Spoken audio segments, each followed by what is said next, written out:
Ladies and gentlemen, we are live from the Yankton Ice Arena in Yankton, South Dakota. It's high school, it's the SDAHA Boys Varsity Hockey this afternoon. A Sunday matinee for the hockey program as the Yankton Bucks take on the Brookings Rangers. I am Brayden Butler. This is your Hy-Vee pregame show. Hy-Vee, there's a helpful smile in every aisle. Dave Spencer will be joining me shortly. You gotta basically pinpoint exactly when to get here to get up to the Crow's Nest. Because the JV game is still going on in front of us, Dave, I can see him, is trapped because you have to go on the ice to get to the Crow's Nest. So as soon as this JV game wraps up and he can get up here, we'll bring him on for your pregame show as well. Should be a great matchup tonight. Third game in 3 days for the Bucks. Excuse me. Coming off of a 6-0 win over Watertown last night and a 9-0 win over Brandon Valley on Friday. They've been very impressive as of late, have the Yankton Bucks. Only 2 losses on the season, and both of those are to the #1 team in the entire state. And if you look at how they performed last year, one of the top teams in the entire country at this level in the Rushmore Thunder. So Yankton looking to get a big win here over a team that's 5th in the standings currently in the Brookings Rangers. Yankton comes in second. We'll break down more of this later on in our Hy-Vee pregame show, but for now we're going to go to our first break here on KYN TV. Thank you for joining us this afternoon for Yankton Bucks Hockey. We're back after this break on KYN TV. Looking for the perfect pair of glasses? At Vision Care Associates, we've got you covered. Step into our showroom and discover our vast selection from timeless classics to the latest trends. With several styles to choose from, you're sure to find the perfect match for your look. Experience personalized service and expert care. Whether you need help finding the right frame or adjusting your new glasses for the perfect fit. Vision Care Associates, where the health of your eyes comes first. Save time and shop online at Hy-Vee. Enjoy the same low prices and great deals online as in store. It's fast and easy. Just shop groceries from our app or online. Choose a pickup or delivery time that fits your schedule. And done. Plus, you can create and save grocery lists, browse weekly deals and coupons, and earn fuel savers. Whatever you need, wherever you are, just one click away. Save time and shop online today at Hy-Vee. Some restrictions apply. In the heart of South Dakota, there's a name families trust, John Kopp of Kopp Building Innovations in Utica. Whether you're building your dream home, adding a new shop, or tackling that long overdue remodel, the Kopp crew delivers quality craftsmanship with a local touch. KBI is an authorized WIC builder, a Midwest company that understands your building needs. Built right, built local, built to last. For more information or to get a quote, visit koppbuildings.com. At the Bar is the bar for sports fans. With coverage of NFL, college football favorites, Yankton High School action, and NHL hockey too. Open 7 days a week. Bring in your crew, grab a table, and take in all the action surrounded by fans who love the game as much as you do. The energy's better, the company's great, and the beverages are cold. Just the way game day should be. You can watch the game anywhere, but real fans gather at the Bar in downtown Yankton. Midwest Insurance Agency in Yankton is a proud supporter of the Yankton Bucks and Gazelles. Hi, this is Whitney Devine. If you're looking for protection that fits your life, call me or Travis. We make coverage simple. Whether it's your home, car, or farm, we take time to understand your needs and find the right plan at the right price. You'll get personal service, trusted advice, and peace of mind knowing we're right here in Yankton. Call Midwest Insurance Agency in Yankton today to schedule your appointment. I love 1919 root beer. It's the best over a big scoop of vanilla ice cream. My favorite is just ice cold 1919 poured over crunchy ice. It's so refreshing. It's the creamiest root beer ever. 1919 root beer is the perfect treat. Brewed in small batches with only the finest ingredients. It's the creamiest, full-bodied, alcohol and caffeine-free draft root beer available. It's a taste tradition since, well, 1919.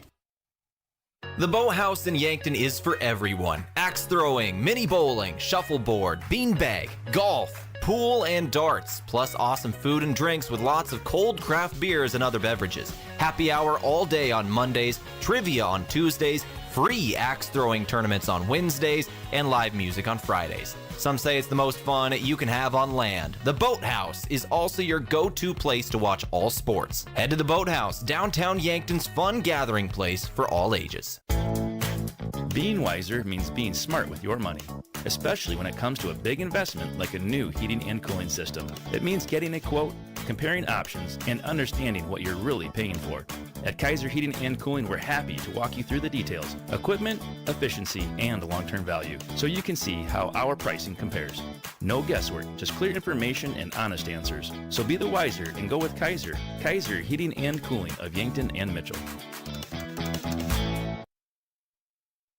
Welcome back here on KYN TV for Yankton Bucks Hockey. This is your Hy-Vee pregame show. Let's go over some individual stats here, give you an idea of who's leading these two squads. Right now, a team high for the Yankton Bucks in points, as a goal scored to tie us up at 6 each in the third period of this JV game. We could be going to extra time this JV matchup between the Brookings Rangers and the Yankton Bucks. Should be a good matchup tonight. But Tucker Renkin currently leads the team in scoring and assists. He's got 18 goals, 19 assists, 37 total points. He's tied for the team high in assists with Jack Pedersen, who has the second most points at 33 with 14 goals. Brayden Berkland, a young star for this Yankton squad, 26 points for him, 12 goals, 14 assists. And the man in the net, Luke Moeller, who saw him warming up earlier on out behind the boards. 13 games in between the pipes, a 1.56 GAA, a .924 save percentage, and an 11-2 record with now, I believe, 3 shutouts to his name, including back-to-back last night against Watertown and the day before against Brandon Valley. Looking at the Brookings Rangers, some of their leaders, there, Jay Harris, 23 points for him, 15 goals, 8 assists. Talon Hyde has 26 points, 13 goals, 13 assists, perfectly balanced. And Mason Deers, 26 points as well, 10 goals and 16 assists. Those are some guys to keep an eye on tonight. Brookings has run 2 different goalies throughout the season at the varsity level, 3 different goalies at the varsity level. Matthew Bolts played 1 game. He's currently in net for the Rangers JV team. Pitched a shutout in that game. Ryder Anderson has the second most games played of any goalie. 7 games, 1.26 GAA, a .891 save percentage, and a 5-1-1 record. Neil Trigstad, 8 games played, a 1.77 GAA, a .901 save percentage, 4-4 between the pipes. We're going to go back to break here on KYN TV. When we come back, we're going to take a look at the standings for the varsity hockey level in the SDAHA. It looks like this one might be going to overtime, so we're going to have an extended pregame as well for Bucks hockey. Back after this break here on KYN TV. This is your Hy-Vee pregame show. Inheritance, romance, and investment scams continue to plague South Dakotans with high dollar amount losses. They prey on vulnerable adults and swindle consumers out of their funds. Scammers befriend the victim, making it difficult for them to see the reality of what's happening. If you have a loved one susceptible to this type of scam, sit down and talk with them about these issues before it happens to them. If you or a loved one have been scammed in this manner, please reach out to the South Dakota Office of Attorney General's Consumer Protection Division at 800-300-1986. Credit union people are my people. Dreaming big, keeping life simple. Saving smart, living free. At Explorers Credit Union, you're just like me. We chart new trails, we stand tall. Together we rise, together we call. Credit union people are my people, it's true. And I found my crew at Explorers CU. Federally insured by NCUA. Visit ExplorerCU.com to join the journey today. Looking for fuel or more? Stop by Triple Time Rudy's, your locally owned convenience store at 17th and Broadway. At Triple Time Rudy's, they're proud to support the community, offering fuel discounts to Yankton's largest employers and backing local activities and events. Inside, you'll discover regional favorites like Dimmick Cheese and premium meats from the Kaler and Renner lockers. Whether it's a quick snack, a tank of top-quality fuel, or a taste of local goodness, Triple Time Rudy's, fueling your day, fueling the community. Getting your business noticed starts with the right print. The other day, a customer came into the UPS store Yankton to pick up blueprints we printed for him. While we finished his order, he mentioned needing business cards. At the UPS store, we handle all your printing needs. Stop in and ask about our current print specials. And that customer? We had his new business cards ready the very next business day. Come explore our small business solutions at the UPS store in Yankton. Is it the competition that keeps bringing you back? The long-standing rivalries? Or is it seeing friends again and cheering on your favorite team? At First Dakota, we're here for it all. We appreciate the fans, the players, the coaches and officials, the concessions crew. The shared community experience is part of what makes life here great, and we're here for it. See you at the game. First Dakota National Bank, member FDIC. Big news for Yankton and the surrounding area. Yankton Medical Clinic is proud to announce the addition of YMC Eye Care Clinic. Dr. Trevor Kindle and Dr. Rockney are now seeing patients for routine eye exams, glasses and contact prescriptions, and emergency eye care for unexpected injuries. As Yankton natives, they're committed to caring for the community they call home. Plus, Dr. Kindle is the area's only local comprehensive ophthalmologist and cataract surgeon. Call 605-655-1830. Third floor of the Pavilion, Yankton Medical Clinic. So much care, so close to home. FNBO is the great big small bank, and for more than 165 years, we've been with you where you are. A bank that's ready for all your needs, both big and small. Here to help you earn more, save more, so you can do more every step of the way. It's what you can expect from the great big small bank. FNBO, independent and family owned for 6 generations, and ever so focused on you. Stop on by or visit us at fnbo.com, member FDIC. In Yankton, community means everything, and at Wilson Trailer, it's the heart of what they do. They're more than manufacturers, they're your neighbors. From sponsoring the Bucks and Gazelles to supporting the next generation of farmers and builders, they're proud to give back to the place they call home. For over a century, Wilson Trailer has stood strong, steady, and rooted in community. Because when Yankton thrives, we all move forward. Wilson Trailer in Yankton. Learn more at wilsontrailer.com. Welcome back here on KYN TV for Yankton Bucks Hockey. It's your Hy-Vee pregame show. We are going to overtime for the JV matchup. A fantastic comeback for Brookings in that third period. I believe they were down 4 goals at one point in that third. It's now 6-6, and it is sudden death in overtime at the JV level. So if one of these teams could score a goal, first one to score wins. If the time runs out, then I believe it just goes to a tie. There's about a minute left before this overtime period starts for the Bucks and the Rangers JV squads. We're going to take a look at the South Dakota Amateur Hockey Association's varsity standings here. Right now, the Rushmore Thunder undefeated at the top, a perfect 14-0 record for them. That's 28 points on the season. And then 3 teams are tied for second with 22 points. That's Sioux Falls East and West and Yankton. 1 point behind them is Brookings in 5th with 21. Oahe in 6th with 18 points. Then Watertown 7th with 13 points. Mitchell in 8th with 11 points. The top 8 teams do make the state tournament. On the outside looking in right now, Aberdeen has 8 points. 6 points for Huron, 4 for Brandon Valley, and no points yet for Sioux Center. Looking at goal scoring charts this season, Yankton, the second best goal differential in the league, second most goals scored as well. 95 goals scored to 23 goals allowed. That's a plus 72 scoring differential. Top team in the class, you guessed it, the Rushmore Thunder. 155 in goals for, 10 in goals against. And that is a quick overtime. Only 7 seconds came off the clock. I don't know who hit the winner. I was looking at my stats, but Yankton takes the JV game, and the bench is clear. Everybody's out there to celebrate. We'll wait for the PA to say who hit that final game winner for Yankton. The way they're hugging right now, I believe that's number 16, Dawson Toms. He'll play varsity minutes as well for Yankton. We'll wait for the official word, but what a way just to quiet the noise of that third period. It was all Brookings in the third. We come out in overtime, and Dawson Toms, I believe, puts it away. It is Dawson Toms to put him away. Yankton wins our JV matchup 7-6 here on KYN TV. Continuing to go over the standings. The standings review is courtesy of Rondo Westland State Farm Insurance. Yankton, mentioned, has the second most goals scored, the third fewest goals allowed, and the second best scoring differential in the league. Currently on an 8-game win streak. That's the second best win streak in the league, only outside of the 14-0 Rushmore Thunder.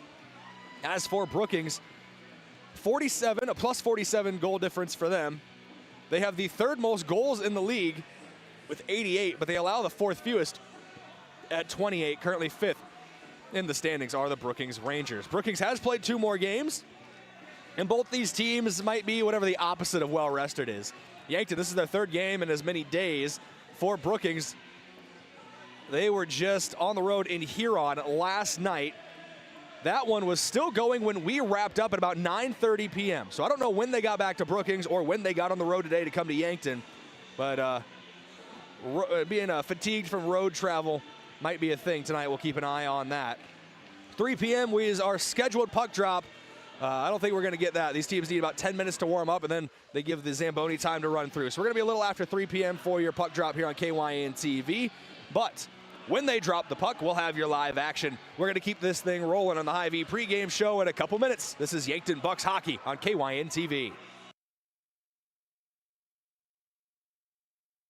Are you on track to retire? I'm Adam Walter, a certified financial planner with Vantage Financial, born and raised in Yankton, South Dakota. My team and I pride ourselves on building trust through clear, honest advice tailored to your unique goals. From retirement planning to smart tax strategies, we'll create a personalized plan to help you feel confident and secure about your financial future. Visit vfplanning.com or search Adam Walter Vantage Financial to schedule a 15-minute call today. Vantage Financial Partners is a registered investment advisor. SEC registration does not constitute an endorsement of Vantage by the SEC, nor does it indicate that Vantage has attained a particular level of skill or ability. From the first wails of surprise to first day of school questions, playground adventures, learning to drive stress, and graduation cheers, they'll always be your little sunshine. At Avera Children's, we get kids, teens, and parents too. We'll step you through first checkups, milestones, sickness, and specialized care when your child needs it, and treat them like our own every step of the way. Learn more at avera.org/children's. In nearly every family's lineage, there's a tie to agriculture. It's a legacy reflected in how we raise our kids, help our neighbors, and respect what we have. Farmers Union Insurance was built on that legacy. And while our roots are in agriculture, our protection has grown to include home, auto, business, health, and life. Protect your legacy. Farmers Union Insurance. Call Brendan Hansen and Brandon Tykrow or visit them at Suite 101B Morgan Square in Yankton. Have a craving for wings or delicious burgers or pivo fries? Come sink your teeth into the mouth-watering burgers and wings at Checkers Sports Bar and Grill in Yankton. With a menu that's flavor frenzy, there's something for every fan. Grab your friends, bring your family, and head down to Checkers. Checkers Sports Bar and Grill is Yankton's favorite spot for food, friends, and sports. Open Tuesday through Sunday. Your game days belong at Checkers. When is the last time you ordered company clothing for your employees? Are they wearing faded clothing or stuff with old logos? JJ Benji's will make you look good in 2026. Whatever you want, polos, t-shirts, quarter zips, hoodies, embroidered or screen printed.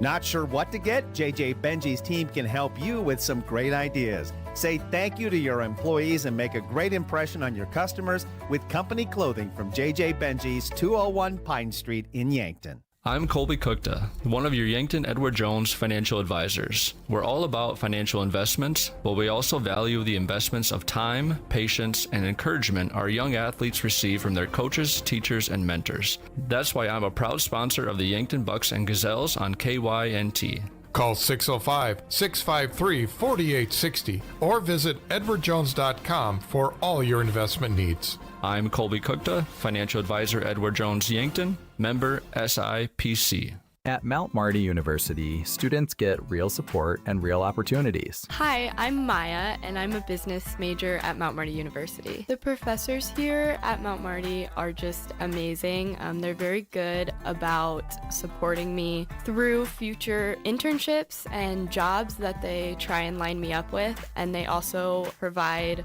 real life experiences in the classroom through projects and speakers and things like that. Start your journey online at mountmarty.edu.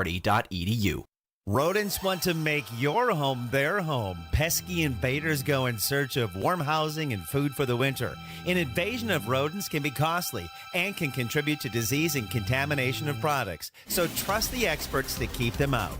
Olson Pest Technicians is family-owned with over 80 years of experience. Even the toughest infestations don't stand a chance. Olson Pest Technicians, putting pests to rest since 1966. Call 800-KIL-BUGS.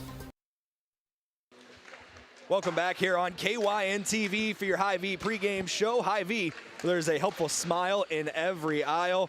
Dave Spencer has now joined me up in the booth after one of the quickest overtimes I've ever seen, Dave, at the JV level.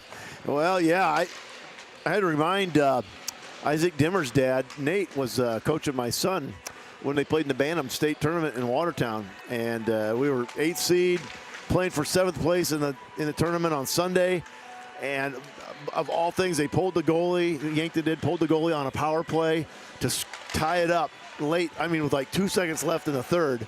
And then bang, about 30 seconds into overtime, Yankton Miracle wins. They get 7th place in state tournament, beat Watertown on their home ice. And I asked Nate, I go, does that remind you of that Bantam State tournament? He goes, oh, yeah, that's similar fashion. But yeah, right off the draw, boy, that's good, because that could have been a 10-minute period and then still could end up a draw.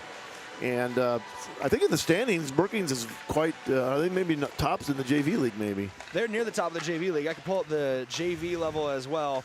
I was talked a little bit already before. Obviously, when there's action on the ice, we can't get up here. So yeah, that's where you were, unfortunately. But standings on the varsity level anyway, Yankton in a 3-way tie for second. Both Sioux Falls Flyers squads, I believe, all tied on 22 points. Let's take a look at the JV level here. See their standings. Brookings is number 1 right now at the JV level. Yeah. Huron number 2. Yankton currently 6th in the JV, and this is without today's matchup hasn't been updated yet. But coming in today, Brookings 13-2-1 at the JV level. And I know there's a bunch of teams bunched up there between Yankton, Rushmore, Sioux Falls, both Sioux Falls schools. And the reason I bring that up is that in this hockey sport, you get to dress some players that get to play both. So there's usually I think it's the numbers 10. You can roster 10 that can play back and forth between both. So you'll have players that will play in the JV. It's important to have a good JV builds a program, but it also has some varsity players on it, and that's kind of neat to see that players get that experience on both sides and just build it, obviously for the future, because we've talked about it before. Like last night, Yankton's a heavy senior dominated team this year, so good experience coming up. And there was a lot of good, I see Easton Anderson was out there. That was nice seeing him. He plays varsity as well. Just nice to see some guys get both games under their belt and get some varsity experience same time as they being on the JV squad. Yeah, Toms, who hit the game winner in that JV game, Dawson Toms, he's already back on the ice warming up. He's not done for the day either. So they mentioned those guys who do play both ways. But a couple guys I mentioned already, but I want to talk about them again with you now, Dave. Tucker Rankin and Jack Pedersen now tied for a team high in assists with 19 each. Both of those guys very balanced in both scoring and setting up their teammates. And I think that's quotable for a lot of the players on Yankton's squad. Just being that unselfish player. You don't care if you're getting a goal or an assist. Points at the end of the day are what matter. Yeah, this isn't wrestling, swimming, or cross country. It's a team sport. You got to take care of your teammates. They got to take care of you, and you can't do it all by yourself. We've seen that happen before. You maybe got one really good skater, but the team struggles because they need to have more than just one good skater and one good hockey player. So good for those guys. The assists are just as important points. I love that. We talked about it last night. I wish they had the same kind of point value, even though they don't count for points in basketball. But assists, although coaches in basketball will look to assist turnover ratio and assist on points made. And so they look at that, and they emphasize that, particularly at the college level. Hey, get the ball to your teammates. If you're covered, somebody's open. Same thing in hockey. Looking down at the ice right now, I want to switch our conversation to goaltenders. We'll start with Luke Moeller because we had an interesting moment yesterday in the game. Luke, we saw he caught either a stick or a puck off the side of the neck, and we were wondering what the deal was with him. I had a chance to talk to his dad before we were setting up. Took a shot off the neck, and it turned his helmet as well, so it blocked part of his vision. That's what led to him ended up getting a delay of game call and knocked the goal off to try to get a stoppage there because he was in pain and also couldn't see. Yeah, it's a good heads-up play by Luke to recognize that maybe he's in a bad spot, and let's just get a delay. We'll get a stoppage in play, and got that, fortunately. And just heads up, and it worked out for the best. You're going to get a penalty, and you're going to be down some, but you're going to be shorthanded for 2 minutes. But if you got faith and confidence in your defensive team to kill that penalty, you'll be all right and get back to square. Gets back to square. And that was in the first. I think that was in the first period. I know when Yankton was at this goal to our left, which would be the west end, when that happened late in that first period, maybe. So Anyway, last night I did hear comments about just the lack of penalties on both sides. It was a very clean game that we had last night. And, I mean, today's going to be, Watertown or Brookings is higher in the standings than Watertown was. And so we're going to have the same. We're going to have some high level intensity for this game, but it needs a little bit more. Brookings is kind of, like I said, the gold standard a little bit in South Dakota hockey, and have had plenty of championship teams and a high quality program. And yeah, I think Yankton just wants to continue to put the pressure on, try to take the pressure off of them, because I don't think there's any secret about it. Brayden, I think if Yankton can finish second and third in the standings in the regular season, it means a lot for the state tournament. They want to stay out of that 4 spot because nobody wants to play Rushmore. They rolled last night again, so they're just at a different level. But hey, get to that point, and that's why they play the game. So we'll worry about that when that time comes. But anyway, we'll see how they do here. Brookings, they've got some good goaltenders as well, just like Watertown did last night. And it took a while for Yankton to get on track last night. And once it did, I did talk to Coach Betters. He goes, and he asked me, he said, have you ever seen a period where we scored 6 goals? We've been scored on 6 goals in a period. I know that over the years.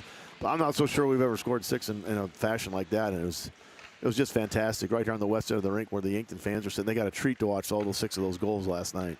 And I believe 5 of them came within about 6 or 7 minutes of each other, too. And 2 of them shorthanded. That was just one of the best attacking performances, shorthanded. Yeah, shorthanded on the same penalty. Yeah. That's pretty rare. Looking at, started talking about goalies. Luke Moeller, his stats on the year, 1.56 GAA, .924 save percentage, 11-2 with 3 shutouts now for him, back-to-back against Brandon Valley and Watertown with those shutouts. Across the way, looks like 2 goaltenders who kind of split time. 7 games played for Ryder Anderson, 8 for Neil Trigstad. Trigstad is the one who's been warming up so far in the pregame, so I assume we're going to see him get the start between the pipes. He's got a 1.77 GAA, a .901 save percentage. He is 4-4 on the year when he gets the start between the sticks. Anderson, if we do see him come in, has a 1.26 GAA, a .891 save percentage as well. So both very good goalies, no matter who Brookings puts out between the pipes, and that's indicative of their solid defense as well. They're one of the teams the hardest to break down in the state right now. I believe when I checked it earlier, they might have been 2nd fewest goals allowed in the entire state, their 4th fewest goals allowed in the entire state. Yankton's 3rd, Sioux Falls East is 2nd, but that's all right there at the top. Brookings 28 goals allowed on the season compared to Yankton's now 23 after back-to-back shutouts. But should be a good defensive matchup today. Whoever can break down the other team's defense first might be the one that comes out on top at the end of our 51 minutes. Yeah, and we'll see how Yankton's playing its 3rd game in 3 nights, if you want to call it today tonight. 3 games in 3 days. Brookings was on the road at Huron last night and pretty easily took care of the All-Stars. But as a matter of fact, they had to travel, get home late, got to get up, come back down here. So, I was just looking at the schedule going forward. It's feast or famine on these schedules sometimes. Yankton's got 2 more weekends where they play 3 games on a weekend. Some at home, some on the road, and then a couple other single games. Got a makeup game, interestingly enough, Brayden. That'd be kind of fun to go up to maybe. That's on a Friday night, the 27th of February. They're making up the game in Pierre.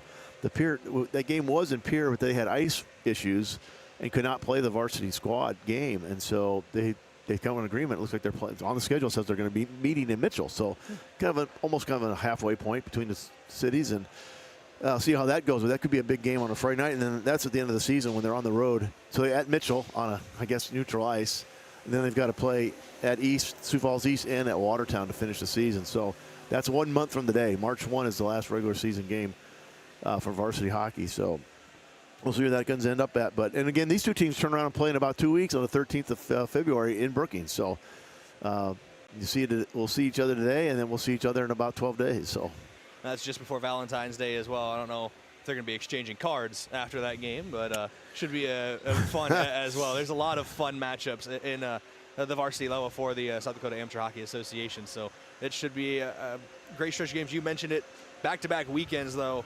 There are 2 out of the last 3 weekends of the season they're doing triple-header games. They play on the 6th next weekend, 13th, 14th, 15th. The 22nd, like we said, that'll be, I believe, our last game we're covering at Sioux Falls East, and then the 27th, 28th, and 1st of March. So that's the schedule ahead for the Yankton Bucks. We're going to go back to break here on KYN TV. When we come back in a couple minutes, we're going to keep things rolling here on your Hy-Vee pregame show. Yankton and Brookings coming up here shortly on KYN TV. If you've been suffering from chronic pain or a recent injury, check us out, Lane, Reed, and Cole Sawatsky at SWAT Chiropractic and Rehab. We offer a wide variety of treatments and techniques, including dry needling, cupping, chiropractic adjustments, and sports rehabilitation. Our mission is to ensure an individualized and efficient treatment plan to get you back on your feet. From ankle sprains and sports injuries to neck pain and headaches, we've got your back. Give us a call or book an appointment on our website. SWAT Chiropractic, specialized wellness and therapy. Located on Summit Street across from the high school. Do you struggle with dry contacts? At Vision Care Associates, we have a great option. Infused contact lenses by Bosch & Lomb. Infused lenses are designed to ensure that your eyes stay hydrated and irritation-free, even after a full day of wear. Our doctors specialize in fitting these lenses for maximum comfort and optimal vision. Schedule your consultation and experience the all-day comfort and crisp, clear vision you deserve. Vision Care Associates, where the health of your eyes comes first. At H&H Roofing, we don't just fix roofs, we protect families. We're family-owned, locally operated, and dedicated to keeping our community safe and dry. Every nail, every shingle, every handshake, it all matters to us. From repairs to full roof replacements, we treat every home like it's our own. Because when your home is secure, we feel secure. For honest work and dependable results, trust the local team that cares. Call H&H Roofing in Yankton today. We've got you covered. The SureCo exclusive SureLink wireless remote system features the most advanced industrial Bluetooth technology and best-in-class express operation. Operate any SureCo electric product with the SureLink Pro and EZR remotes or with your smartphone using the SureLink app. To learn more, contact your authorized SureCo distributor or find us at sureco.com. Demand the best. Demand SureCo. Vision Care Associates, where the health of your eyes comes first. We offer expertise and experience, where your long-term eye care is our concern. State-of-the-art technology, where we never lose sight of quality. Vision Care Associates, where the health of your eyes comes first.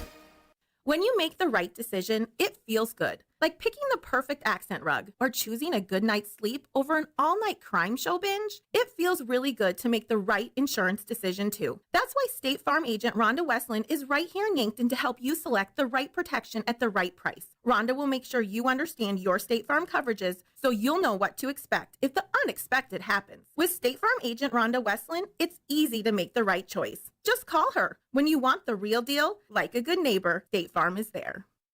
Sports injuries can be the result of competitive activities, but can also happen by just participating in leisure activities too. If you're experiencing pain as the result of your chosen activity, consider chiropractic care. I'm Dr. Mackenzie Erlinson with First Chiropractic Centers. We have experienced chiropractors that work with sports injuries every day. Our treatment options are aimed to minimize pain, reduce recovery time, and reduce risk of future injuries. Visit First Chiropractic Centers, making life better, one adjustment at a time.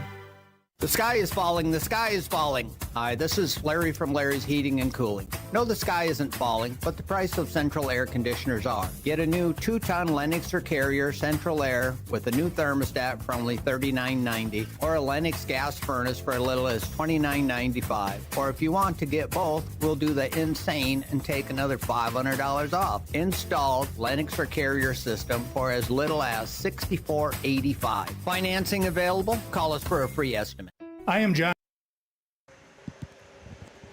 Welcome back here on KYN TV.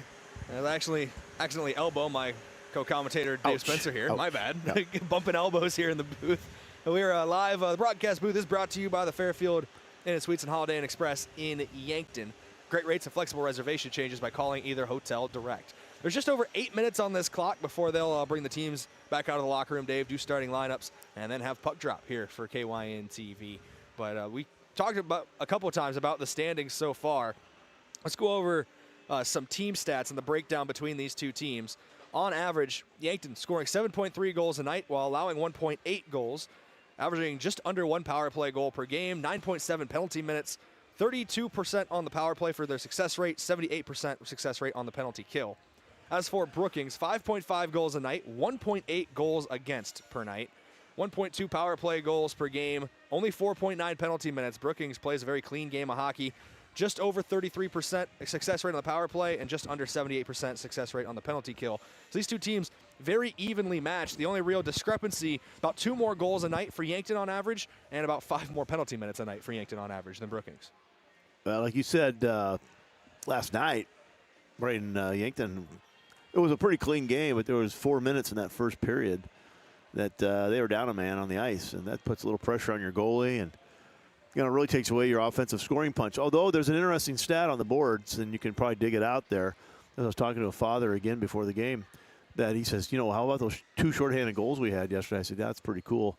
He says, I think we've got more shorthanded goals than we do power play goals. Well, we looked it up. It is on there if you go to team stats.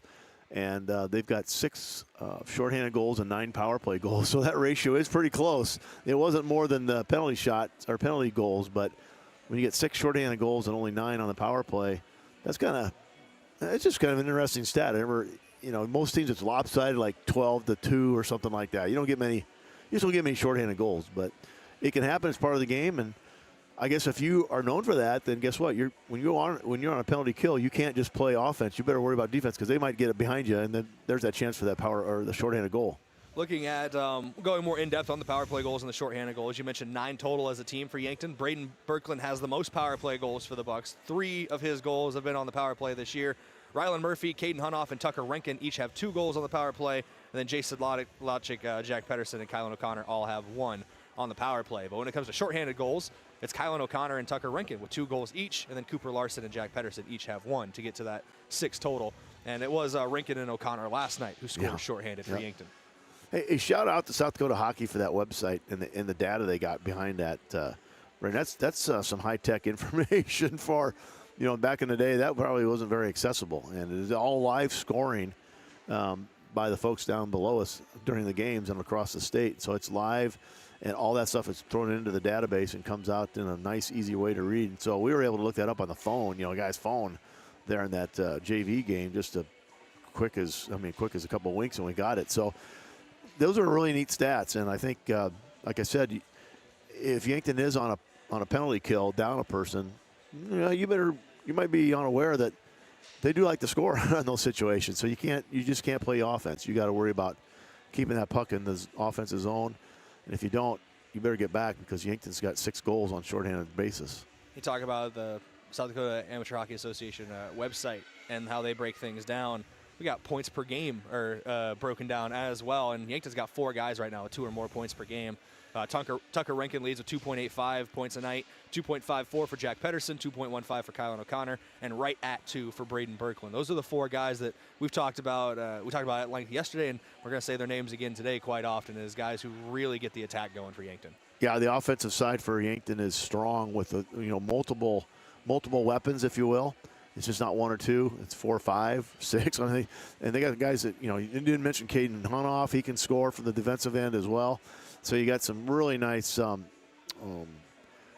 to spread it around. And if someone's having an off night, and you got to remember, when you say points, that's not goals. That's either an assist or a goal.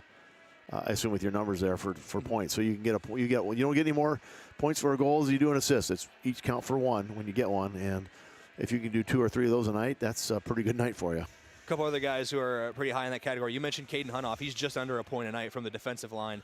Jason Logic at 1.23. Oh, sure. Rylan Murphy at 1.38. Also very good for points per game for Yankton. It's a very, very balanced attack for them. And we should see it tonight if they want to come out on top against the Brookings Rangers. We are going to go back to break here on KYN TV. When we come back, starters should be getting announced, so we'll have that in your puck drop here on KYN TV. Back in a couple minutes from the Yankton Ice Arena here on KYN TV.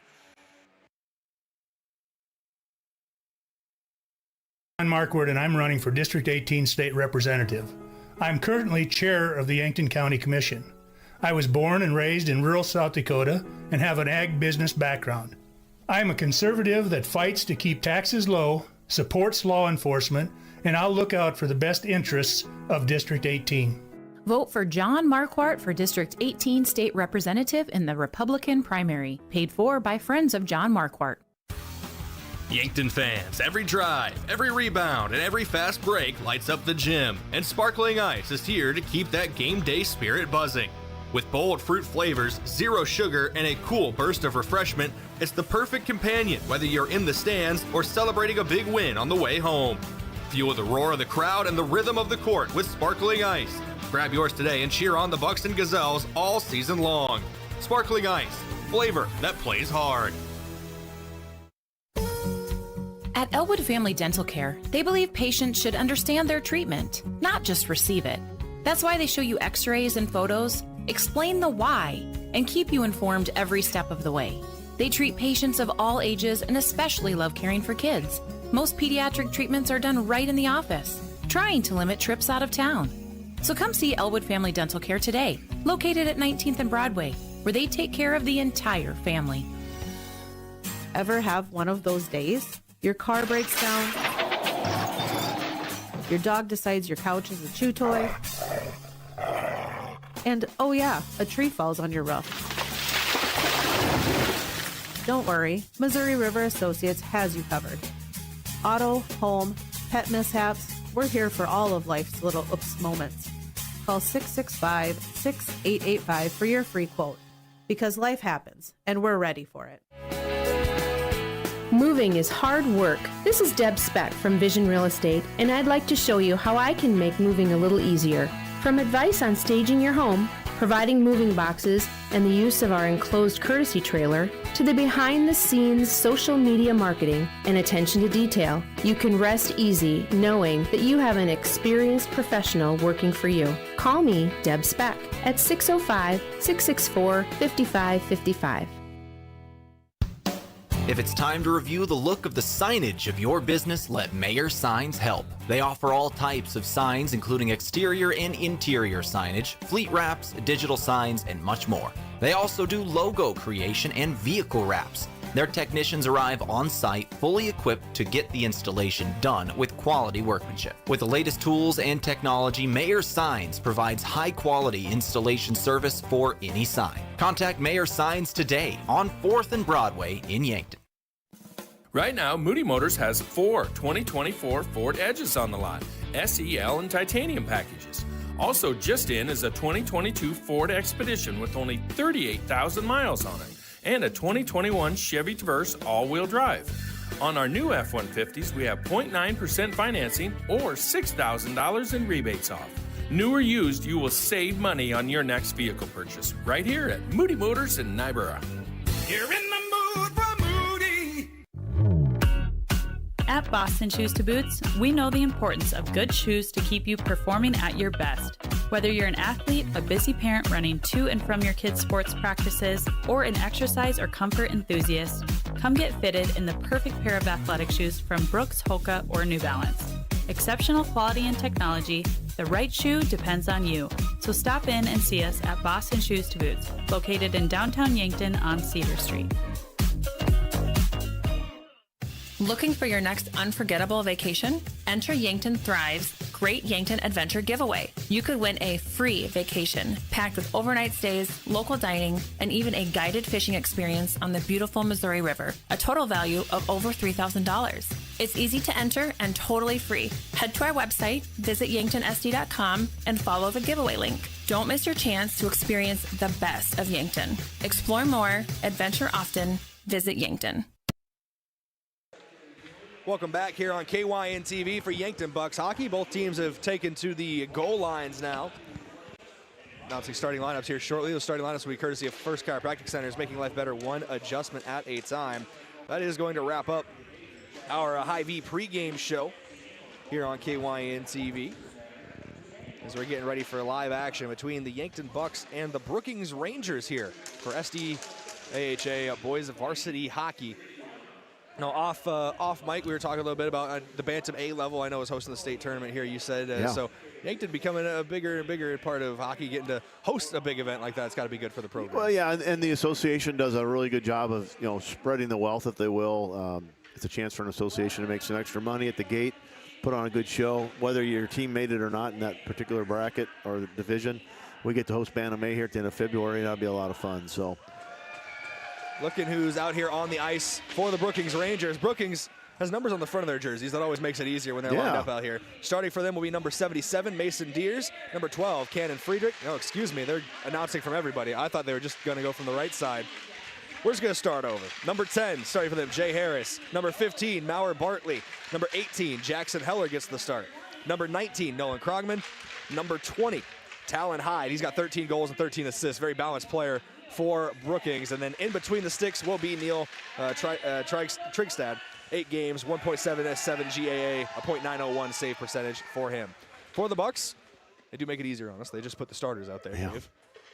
Looking at them, I know they'll announce the mites of the night first, but we'll start in between the pipes with Luke Moeller, a 1.56 goals, GAA, a .924 save percentage, and 11-2 record. Jason Lachick gets the start tonight, 16 points, 9 goals, 7 assists. Kylan O'Connor in the starting lineup, 28 points for him, 16 goals and 12 assists. Jack Pedersen, tied for the team high in assists with 19. He's got 14 goals to make 33 points. Also in the starting lineup will be number 6, Cade Schramm, 1 point on 1 goal this season. That goal, I believe the goal was last night, wasn't it, for Cade? He got that goal last night, indeed. And then Caden Hunoff, more of an offensive defenseman, 12 points, 5 goals, 7 assists for him. And now the mites of the night getting announced here on KYN TV. Once again, those starting lineups, courtesy of First Chiropractic Centers, making life better one adjustment at a time. Yankton will start moving left to right as you see it and hear it here on KYN TV. White tops, black shorts, white helmets for the Yankton Bucks.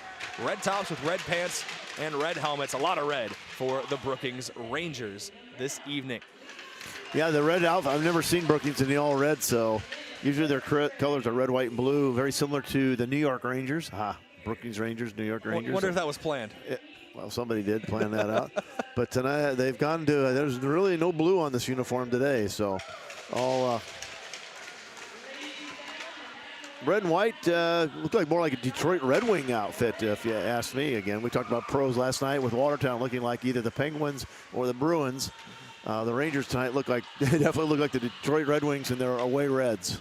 So they got the Red Wings jerseys. They're called the Rangers, and their traditional B logo looks a lot like the Bruins logo. So just kind of taken for a little bit from the professional level there. Both teams circling around their nets for one last minute pep talk before we go live here on KYN TV. Well, it should be a good one, Brayden. Again, Yankton's probably trying to catch Brookings all the time in this sport. We're a younger program, our 20th year. We've had some success with them. I remember success we had years ago. We beat them in a JV game when one of my sons was playing. But generally, Brookings has had our number. So sit back, relax, and enjoy this one. Brookings in their own end. Pedersen was gliding behind goal trying to win it. Yankton did win the initial faceoff. Trying to keep it in the attacking zone is Hunoff, but Brookings takes away. Hunoff hits the ice. So does Harris for Brookings. It will be Hunoff that gets the puck back into the neutral zone. Kylan O'Connor along the near boards. He'll flip it down ice. Yeah, almost said court. Is that what you're thinking? I almost said field too, Dave. I'm all over the place. Well, you're a jack of all trades in the announcing booth. Master of absolutely none of them right now. Oh, I wouldn't say that. Back to the ice, though. A long play there. Goes back into the Yankton end. Wrapped around the boards by Hunoff. Goes to Sedlacek. Puck played into the attacking third. We're going to get a bit of a substitution here. I think tonight you got to have a lot of patience tonight, Brayden. I think you got to have a lot of patience here because it's not going to. You're playing a good team like this. It's the goals. Oh, of course, that last night is Yankton didn't score in the first period. Had to have some patience and be able to knock out 6 in one period. Look out here. Traffic in front of net. Ooh, Moeller's going to knock it down and smother it. Good stop there from Luke Moeller. That's something we talked about last night that Yankton wasn't really able to do against Watertown in the first period, is closing down those sight lines for the goalie. It was leaving him a lot of open space to read and react. Yeah, that's what he had there. Clute was just kind of hanging out that right side there, and I thought that could be a dangerous spot, but Luke was able to get over and get the glove out and get the stop. Under 15:50 go in the first period. Still early on. Another dangerous area right in front of net. Goes off the stick, I believe, of Moeller as it was sent goalwards. Lovesith skating off the ice. Weber will check in for him for Brookings. Small substitution there for the Rangers. Playing behind Yankton's net. Here's Anders Van Olsen. Pass taken away. This is a much different story than we saw last night. The attacking zone is all Brookings right now, but here's Yankton potentially on a breakaway. Rankin will slide into the attacking third. He'll take a shot from the blue line, and almost it was knocked away, but then a loose puck in front of net. Almost a rebound opportunity for Yankton. They don't get it, but still in the attacking zone. As a whistle's going to blow, Ryland Murphy got tangled up with a Brookings player there. I believe that was Caleb Johnson. They're going to get Murphy on the penalty. Going to be in the hole already here playing power play. That shot on net was interesting because when the puck is uncovered or naked out there about 1.5 feet in front of the goalie, well, if you're there, you got a good chance for a goal, but we weren't there to get that rebound. So 2-minute penalty here. Yankton, hey, what do we say in the pregame? Yankton likes to score shorthanded goals. Well, they love one here to really set the tone early. But Hyde takes the shot, blocked away by Luke Moeller. Moeller's been called into action multiple times already. We're just 2 minutes into this first period of play with now under 15 to go. Hyde again, another shot, another block off the leg pads of Moeller. Trying to go 5-hole there for Hyde. Yeah, you see Luke does a really good job getting both those leg pads down right. There's no gap in there for a puck to get through. Here's a chance. Back the other way, 2-on-1 break. Pedersen with it, off the tape-to-tape pass. I'll take the shot, no good. Almost a rebound opportunity for Kylan O'Connor. Gets excited on that one. That was couldn't get the stick to it. That's the kind of thing you want to see, though, even down shorthanded, staying aggressive. 14:30 to go. Puck goes, I believe, off the net and into the Yankton bench, so we'll get a face-off. Again, you wonder if that's kind of the back of the head of the Rangers, like, hey, that almost should have probably been a goal. It was right there with the rebound, and we just weren't quite there quick enough on the backside. But, hey, in your back of your mind is, I can't make a mistake on this defensive blue line because Yankton's got the speed to get down the ice and able to put the puck in the goal on the shorthanded side. I love looking across the ice and just seeing how full the stands are. Good crowd as well. here today. A lot of people know about this game being a big one. Not much else going on in Yankton today other than outdoor ice at the outdoor rink. Oh, we got players slipping down for Brookings. A player on the ice for the Rangers. That was number 15, Mauer Bartley. Into the attacking zone goes Johnson for the Rangers. Saved and smothered by Luke Moeller.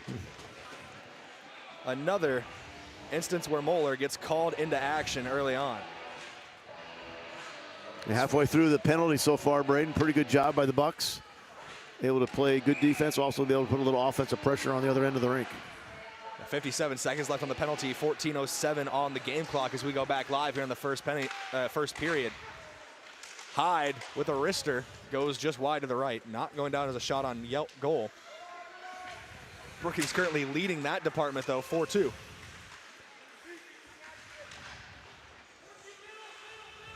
Working from, I want to say the corner, but where the boards really wrap around. Now back to the blue line. Here's Krogman with the left-hand shot, no good. And did Moeller glove that one? He did. Yeah, it was going to go wide, I think, anyway. It wasn't going to matter, but nevertheless, no chance for a rebound. Oh, highlight reel anyway for Luke Moeller. No, I'm looking for one of the players for, oh, yeah. Krogman. My apologies there. So West River, South Dakota name back there. There you go. You know it. You're a USD guy.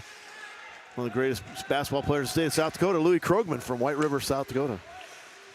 So I like working with you, Dave. I learn something new every week. He was fantastic on the court.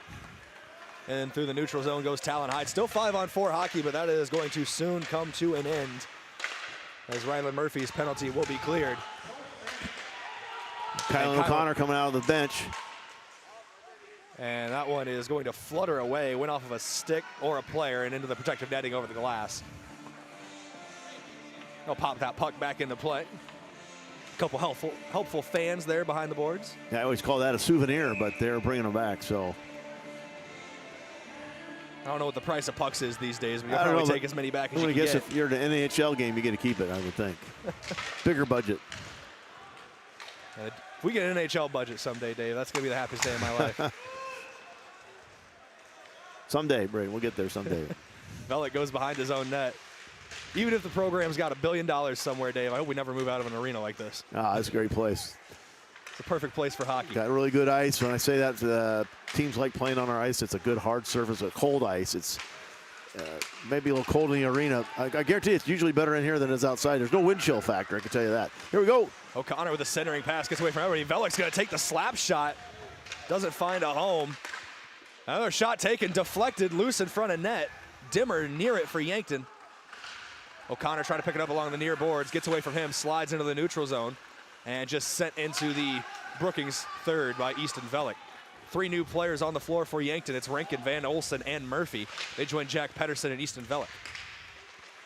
Murphy, 2 defenders on his backside, trying to get it around, wraps it around the boards behind net. Velick picks it up, flutters a bit, and Brookings now on the puck. Trying to work that right side. Still in the attacking third. Pedersen able to keep it in. It's going to slide on the neutral zone. Yankton's got to tag up. Murphy's going to whip it into the attacking third. Goes off of a Brookings player. Here's Deers with it.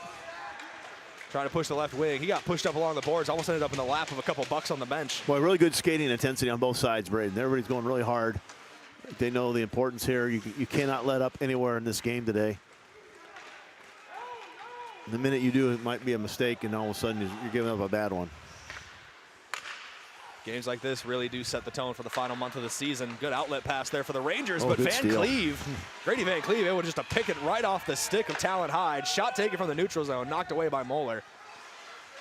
And you were telling me that we got some Van Cleves potentially watching today from Texas, Dave. That's what I understand. Some grandparents tuned in last night and all the way down there in the Southland, and we're going to get an icing call back. Big thank you for them for tuning in. Icing, though, like you said, Dave, so we'll take it back to Yankton's end for a face-off. Yes, perfect. Grady Van Cleve for 6 minutes, getting his name brought up in a positive light for taking that one off the tape. But yeah. Now face-off down in the Yankton zone. Hopefully they can get out there. Brookings controls the face-off. Shot taken, blocked away by Moeller. And Brookings is getting the shots on. They're taking their opportunity everywhere they can in the offensive zone here. Oh, that was close. That was almost snuck into the bottom left corner, but knocked away.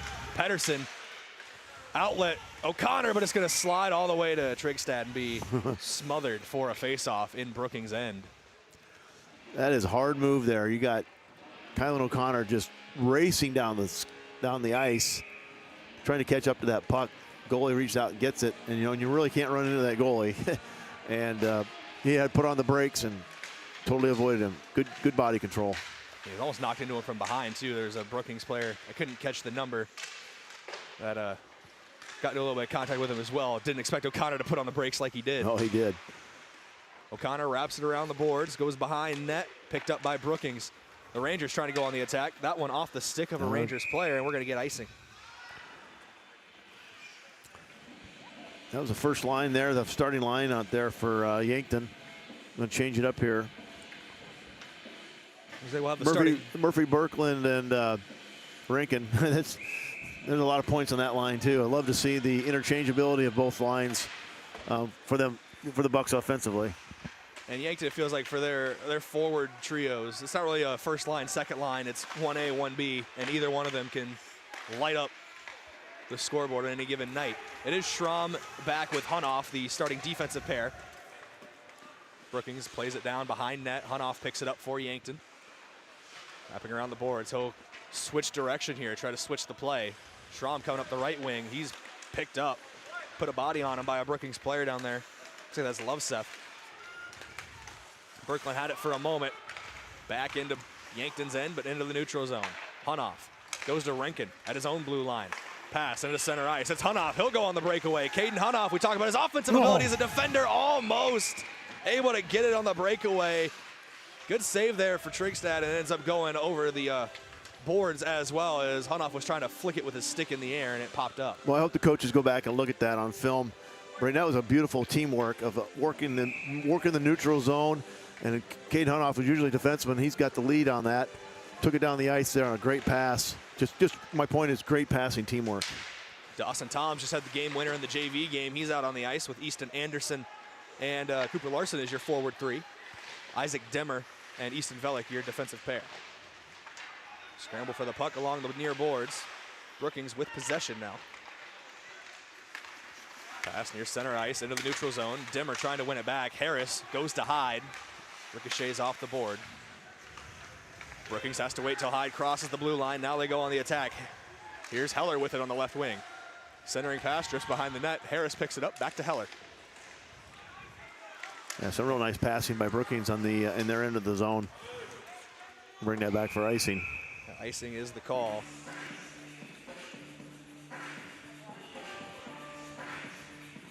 Nothing too surprising, I don't think, here in the first period, Brayden. It's just good quality hockey. Both taking care of the defensive end on their one end. Shots on net are about the same. Luke Moore's had some pretty good saves today. Had some pretty good shots on his leg pads. 5 shots on net for Yankton, 6 for Brookings. Very evenly matched there. As we're back to live action in Yankton's end. Anders Van Olsen trying to get there. Puck played behind net for the Rangers. Krogman with it near the blue line. And the whistle's going to blow for another stop in the action. I think they would have been offsides. We're going to get a face-off outside the neutral zone here.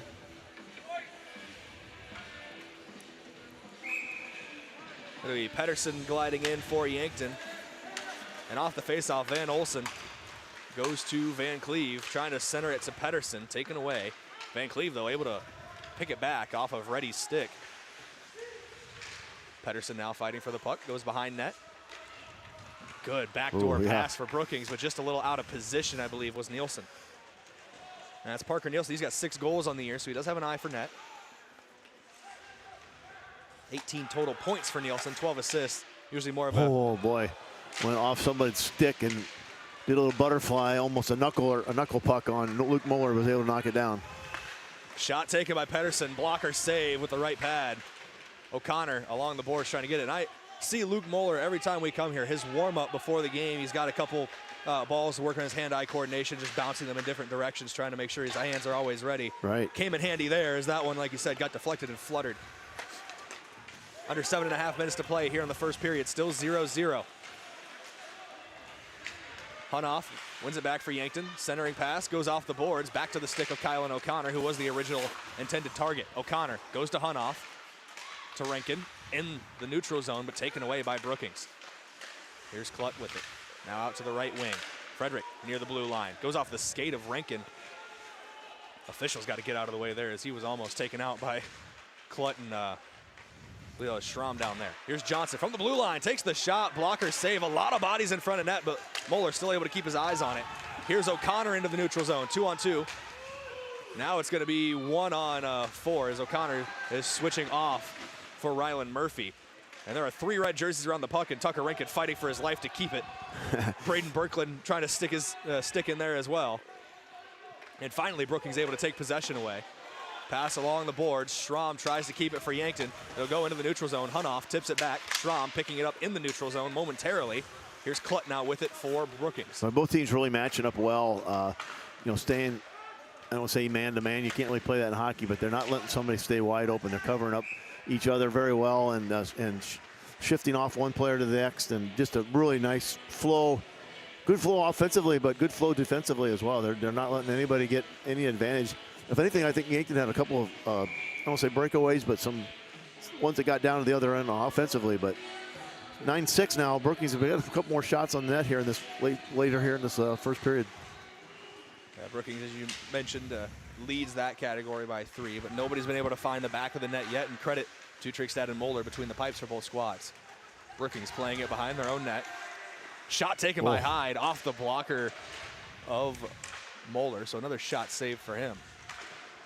Trying to sneak that in near post, but Mueller is pinned to that near post right now. Oh, good poke away by Velik here. Here's Pedersen in transition. Trying to go one-on-one with the defender. Drops the puck off, skates around the defender, but can't catch back up to it before it's taken away. I believe that's Bartley that got there first. Here's Harris with it now for Brookings. Yankton able to take it back and keep it in the attacking zone. Velik from near the left point. Rattles along behind the boards. Just over 5 to play now. Under 5.5 to play in the first period. Still 0-0. Here's Bartley, goes to Toms. Toms around the boards. Puck loose, just behind the net. Nobody's really picking it up there. Pedersen sends it in again. Yeah, keeping it in the offensive zone here for Yankton, but just not a lot of production. Nothing on the net. And Brookings is going to try to let an icing happen here. They're going to wave it off. Yep, Yankton will take it. Line change for the Bucks. Yeah, it looks like a line change for both squads. There's a long time in the offensive zone for Yankton there. Both teams switching guys out. Well, actually, I think it was only like one switch for Yankton. I think Anders Van Olsen checked in, but it was a platoon swap for Brookings, it seems.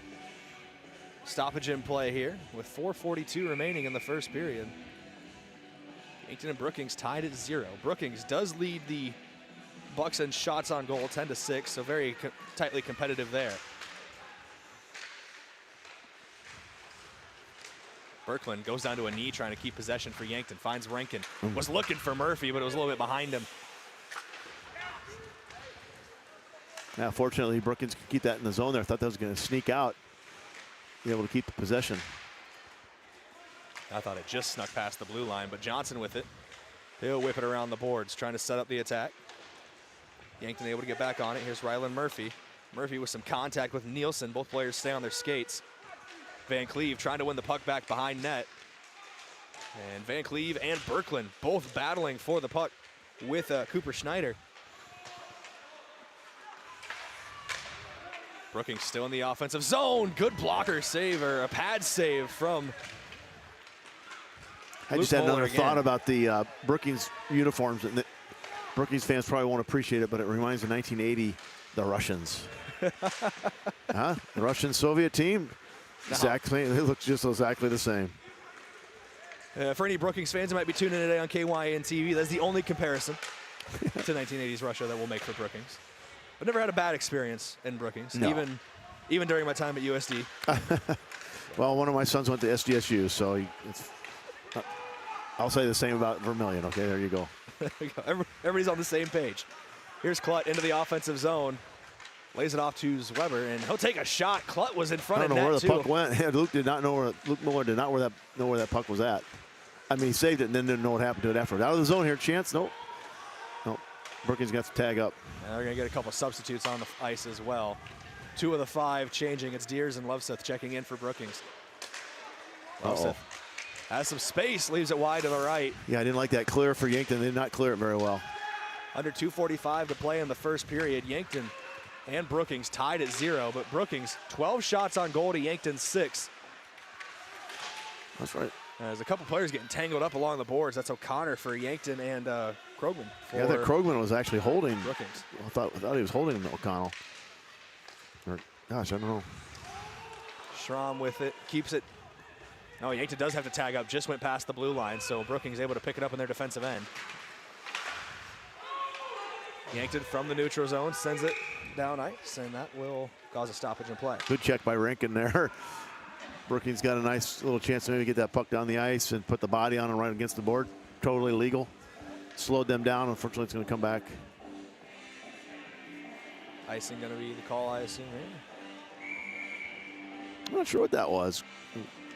It was from the neutral zone, so usually that doesn't indicate. It could have been icing. It could have been. All right.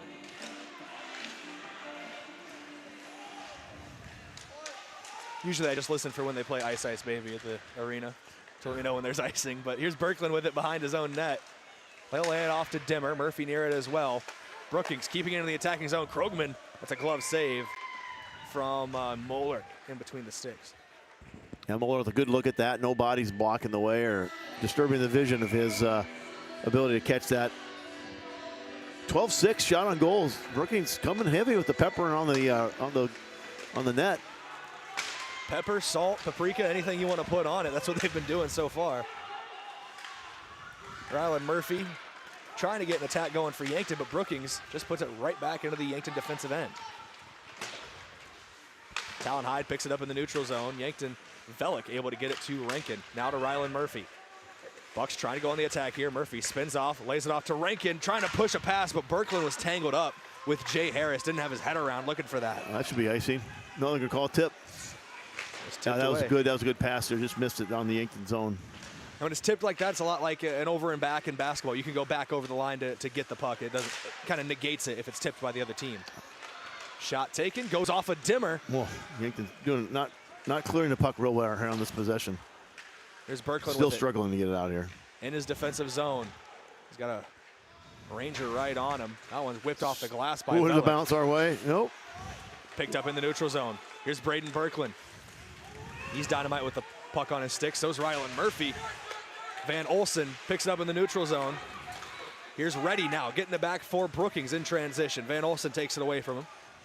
I think a body block thrown in there by Tucker Rankin. Throws it right to Brookings. And they were offsides. Offside. Yeah, not clear. That Clute was still in the Brookings offensive range. 35 seconds to go here in the first period of play. Yankton and Brookings tied at 0. The Rangers have doubled up the shots on goal compared to Yankton, 12-6. At the end of the day, quantity can help, but hockey is a quality over quantity game when it comes to scoring goals. It's kind of the reverse of what we saw last night. where Yankton was able to put all the shots on target they had in the first period and not be able to find the back of the net. Look out here. Centering, oh, boy. Centering pass in a dangerous area. Yankton able to deal with the pressure Here for goes now. Kylan O'Connor. O'Connor had 3 goals yesterday, 4 points total, but can't get a point there. He is knocked to the ice. Upset fans across the way from us here in the Yankton Ice Arena. 2 seconds now, 1, and that is going to do it for your first period of play here on KYN TV. Yankton and Brookings tied at 0 after the opening 17. We're back in a couple minutes with your intermission report here on KYN TV, all tied up at 0 after the first.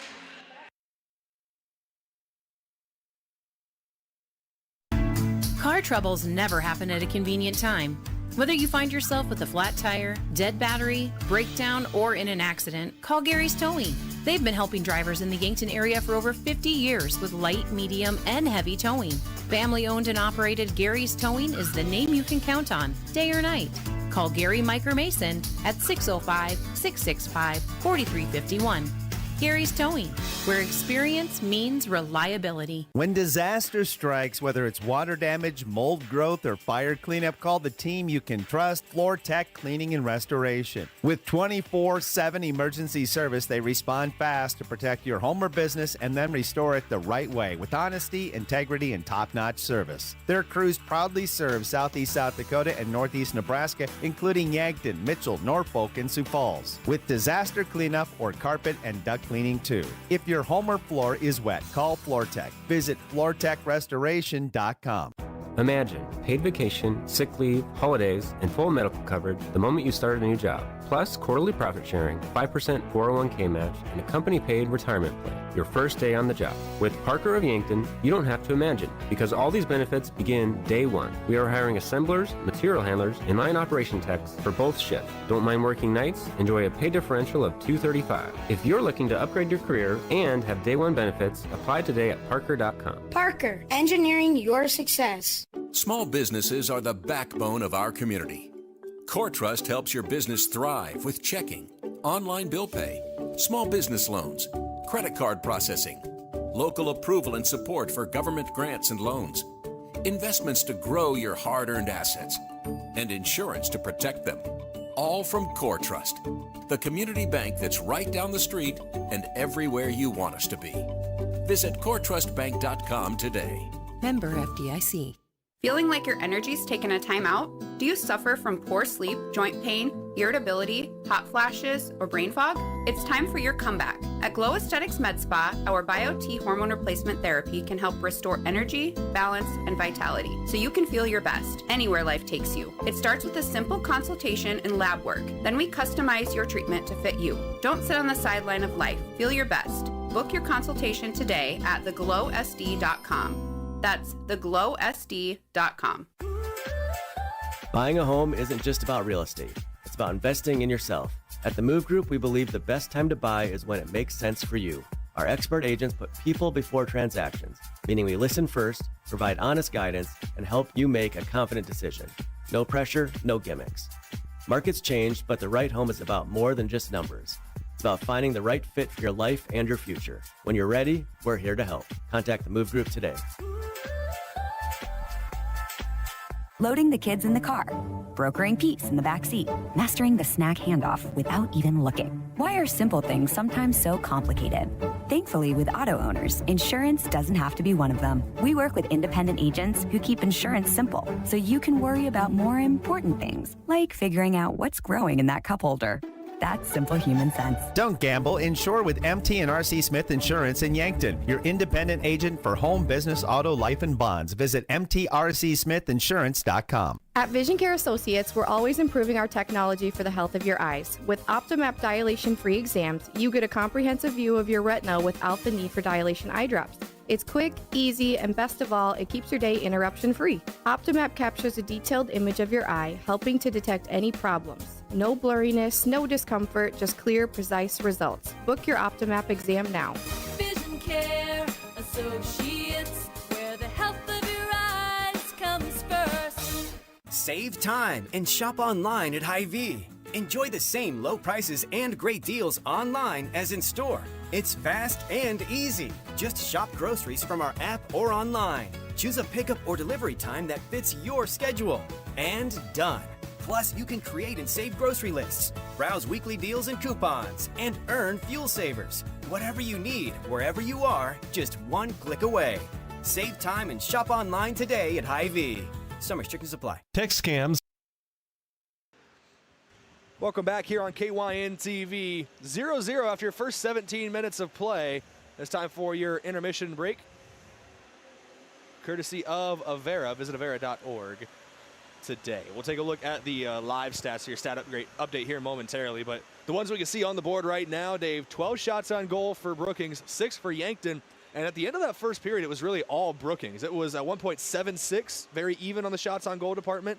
But Yankton found themselves on the defensive foot a lot in the last 4 or 5 minutes. Yeah, I think Yankton had a couple of offensive possessions, but it resulted in nothing at the net.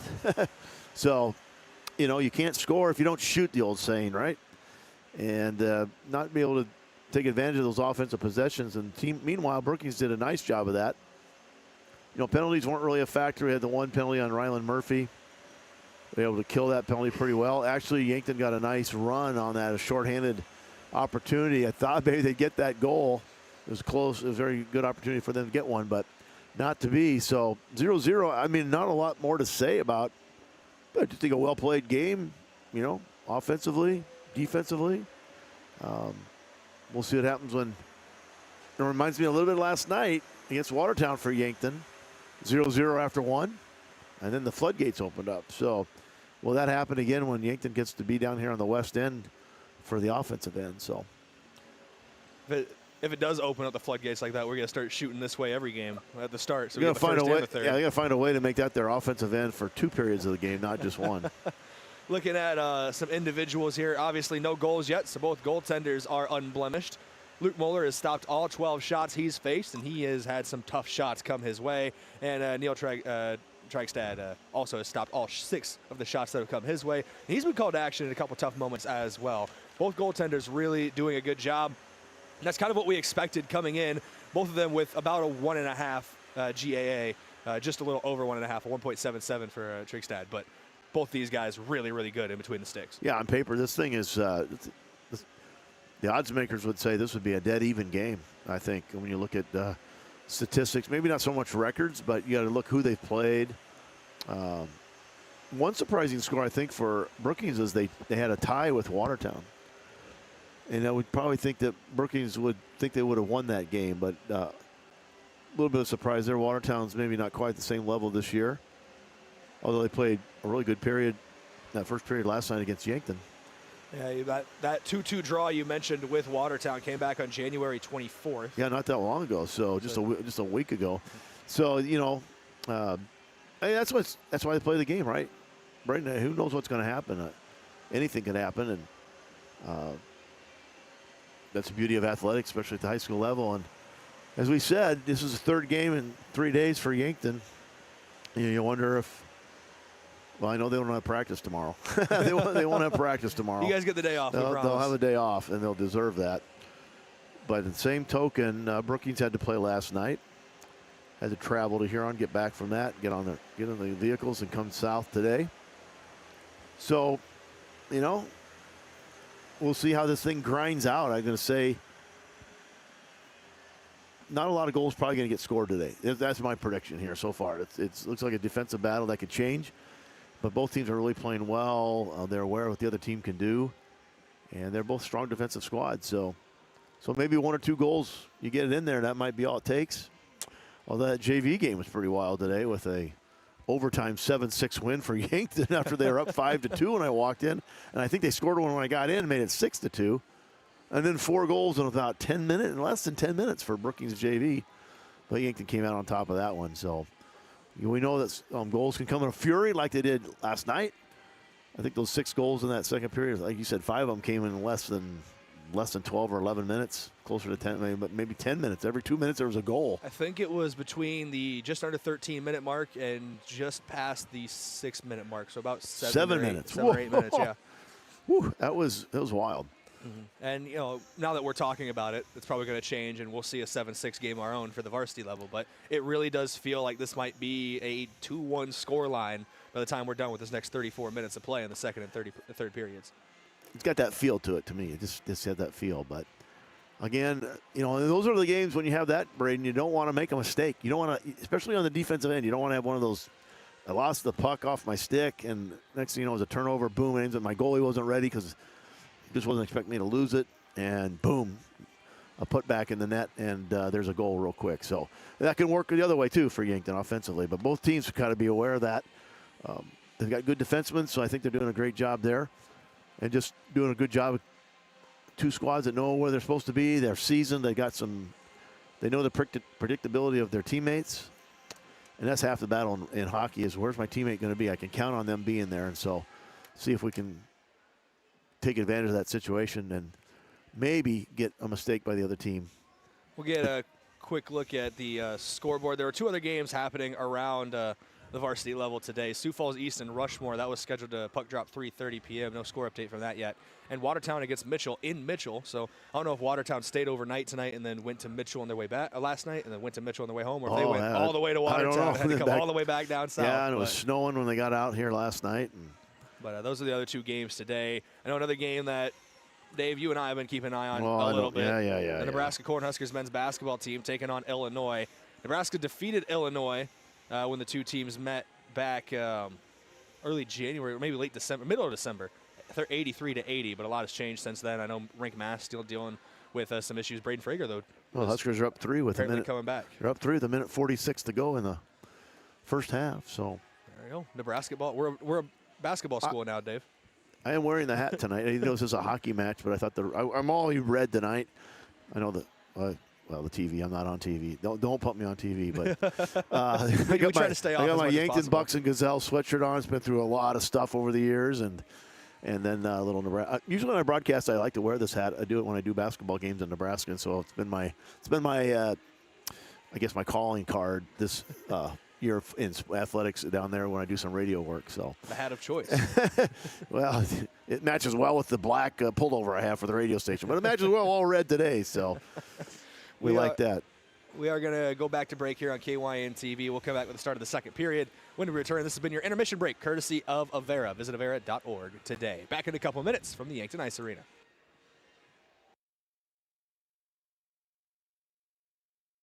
Continue to rise, and victims who have lost money to these scams continues to increase. Consumers cannot rely on a text message to be truthful. If you receive a message regarding a fine for missing jury duty, your utilities being shut off for non-payment, toll road fines, or you've won a sweepstakes, these are scams designed with an urgency and the need to send money now. Do not respond to these texts, and you should contact Consumer Protection at 800-300-1986. That's 800-300-1986 for the South Dakota Office of Attorney General's Consumer Protection Division.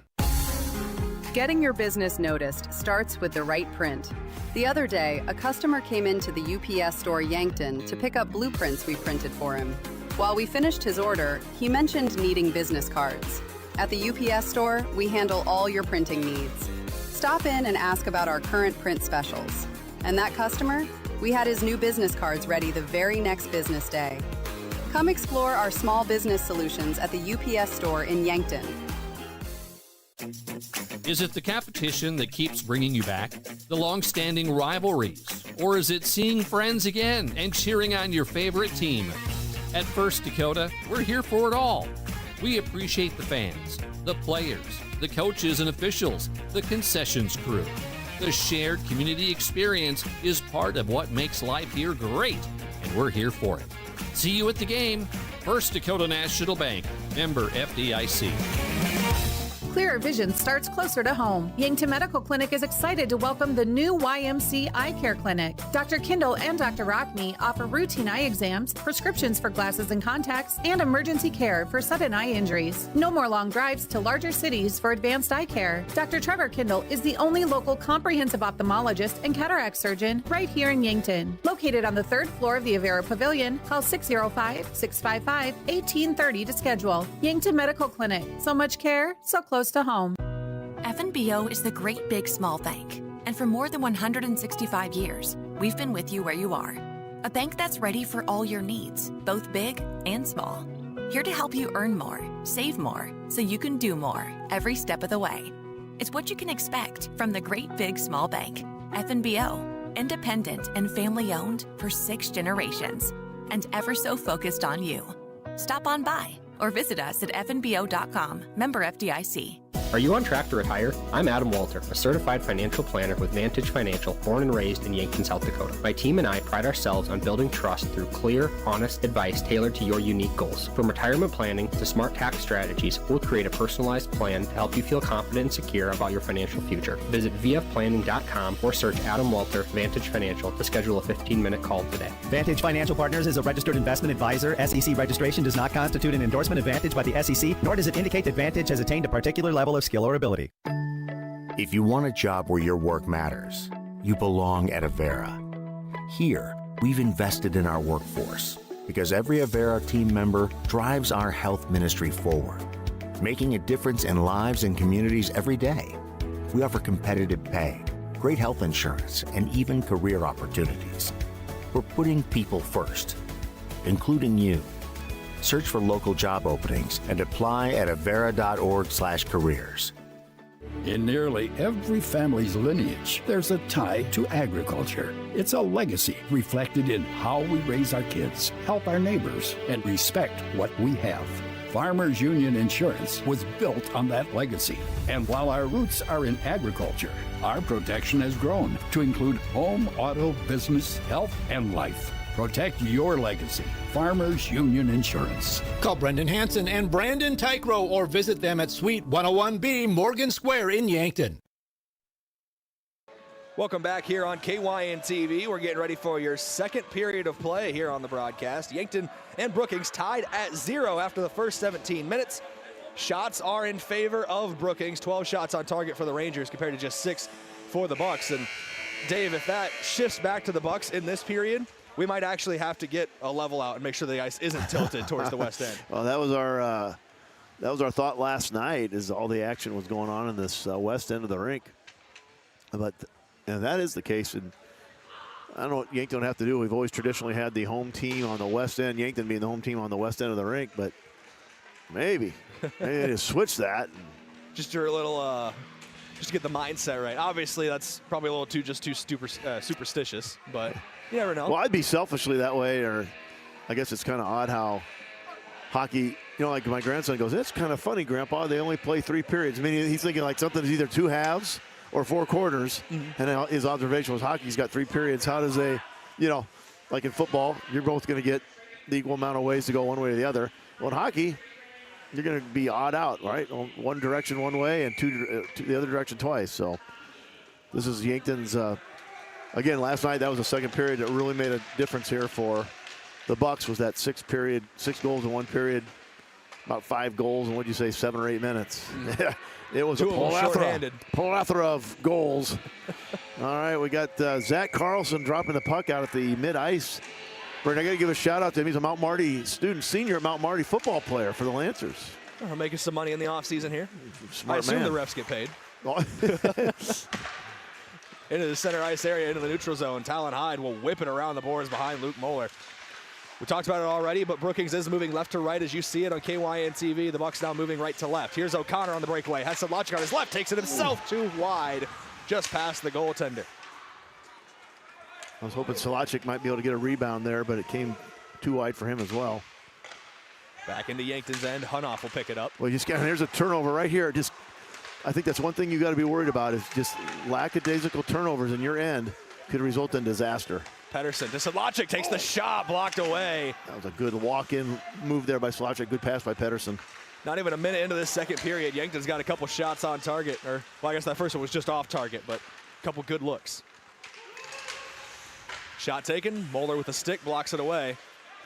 Falls to Tucker Rankin. He'll go into the neutral zone, but that pass taken away by Brookings. The Rangers into the attacking. Here's Klutt with it.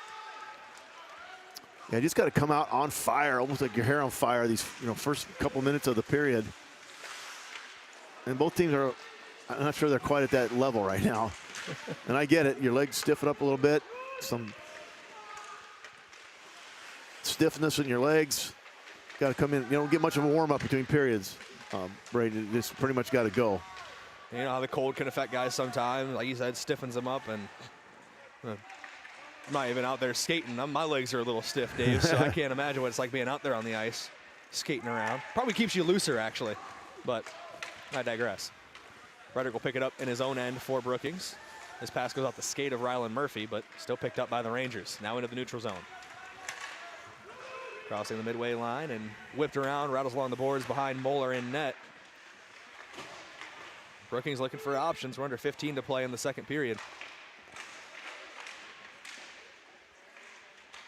Yeah, you just can't play casual, and I'm not suggesting anybody is, but it's just, where's that intensity? And we kind of talked about that last night after that first period. Was it there?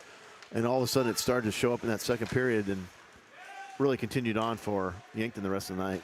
Rankin fluttered that pass over the head of the defensive line for Brookings, and it went all the way to Tregstad in net and blocked it away, and almost worked out really well for the Bucks. Yeah, Pedersen actually, was near it. You get credit for a goal here, or credit for an on-shot here. We got a chance for O'Connor. He's got Pedersen with him, but he tries to go left, and it went wide to the left. Connor did not get the touch on that one that he wanted. No, he was on a got that breakaway because of a line change, and he was able to come out of the box. And something similar to what we just saw Yankton do. Brookings does the same thing, floats it down, and they get a substitution, a couple substitutions out of it. That's just part of the game. Obviously, you got to get some subs in there. And you're willing to give up an offensive possession to let that happen. Puck played into Yankton's end. Velick will pick it up behind his own net. Centering pass was looking for O'Connor, but it left it behind him. Brookings stole it away, but not really able to do anything with it quite yet. Here's Jay Harris on it. Near the boards down in the corner. Sedlacek and Harris battling for it. Brookings has it for a moment. Talon Hyde spinning away from Demmer. Yeah, good job by Demmer to tie him up. I think that's a poke check from Luke Moeller. Another shot taken, and Moeller was definitely blocked by Hyde on that one. Could not see around Talon Hyde. Lucky for the goaltender, it was right into his chest. He just had to smother it once it hit him. Yeah, no less than 3 or 4 bodies in front of Luke Moeller there. He was able to at least keep a direct eye on it. It was right in front of us. I mean, we got a good angle on that, but I was like, could that ricochet off a body and go into the net? You can't control anything happening there. 15-8, your shots on goal discrepancy. Brookings leads that right now, but still 0-0 on your SWAT Chiropractic and Rehab scoreboard. That one sent wide to the left. Don't know if it was a pass or a shot, but it's played behind net by Brookings. Centering pass off the skate of Demmer in a dangerous area. A lot of scramble for the puck. Berkland able to get it away for Yankton. Yeah, Yankton's got to get it out of the zone there. There's a good pass there by Pedersen. And Rankin, was looking for Berkland as he was crossing into the neutral zone, but was just out of reach. Now right below us. That puck was lying in danger zone there for Yankton. Here's Rylan Murphy. He'll take a shot. Fancy stick work from Murphy, but couldn't put it away. And a good check by Murphy there. Pretty heavy check from Murphy, all clean. Yep. But will skate off to the bench. Oh boy, they're going to call a penalty. That's going to be Murphy's second. I lied. It's not clean. My apologies. I mean, it's like when my mom told me to clean my bedroom when I was 8. I mean, I hear the referee's explanation. It's a safety deal. It kind of was. Hard to see all of it from our angle here, but they're going to call. They're going to call. They're going to get Murphy for 2 minutes. I think what he's saying, because the hit was away from the boards, but it knocked him into the boards, and how it knocked him into the boards is why it's such a safety concern. Yeah, and I'm all for that. I mean, you got it. It's like head contact's a big penalty.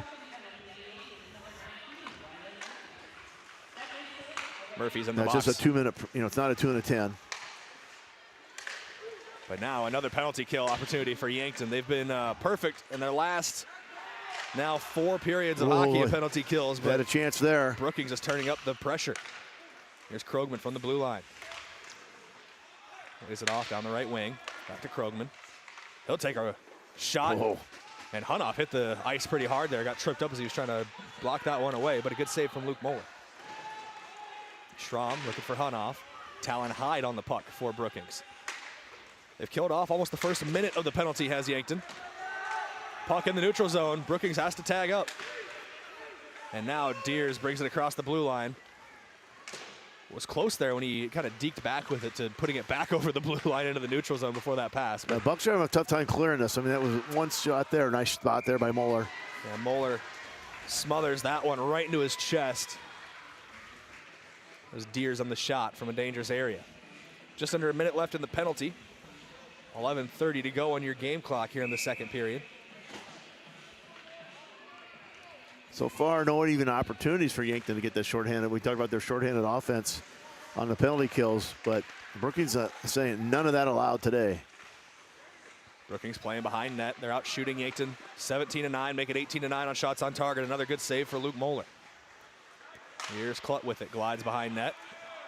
They're all bunched up in front of the net. Got to be careful here. A lot of bodies messed up in front of the net. Centering pass, almost a dangerous goal-scoring opportunity for Brookings, but O'Connor on the breakaway has Pedersen with him. He'll take the shot, goes off the stick. Pedersen tries to glove it down, loses his footing. It's picked up by Brookings. A little danger doing that. Got to get back. Yankton's done a good job of that so far. That was maybe one chance. I thought, no, you got a chance here to break it out. You got Pedersen. They can ice it. That's legal. They send it down. Let's see if there's a mistake here by Brookings, possibly. Trickstad came off his line, and Pedersen but this is was good penalty killing minutes right here. Just keep it in the zone. No. Only one player has to tag up. It's Kylan O'Connor. Hunoff back under the attacking zone. Full strength Bucks. We got back to 5-on-5 hockey, like you said, Dave. And good penalty kill again for Yankton. Let's set it up again. A couple guys changing out as well. Yeah, I think they're going to get icing there. Okay, so a successful penalty kill by the Bucks. It was a little tenuous, I would say. I mean, Brookings put some good pressure on, but Yankton answered. That's the important thing. Got some shots on the net for the Rangers, but all to no avail. Yeah, I was tighter than a pair of church pants for a minute there, Dave. That's for sure. But oh, that's a new one. I haven't heard that one. That's pretty good. I don't know. Maybe I'm making it up. Maybe I've heard it before. I really don't know.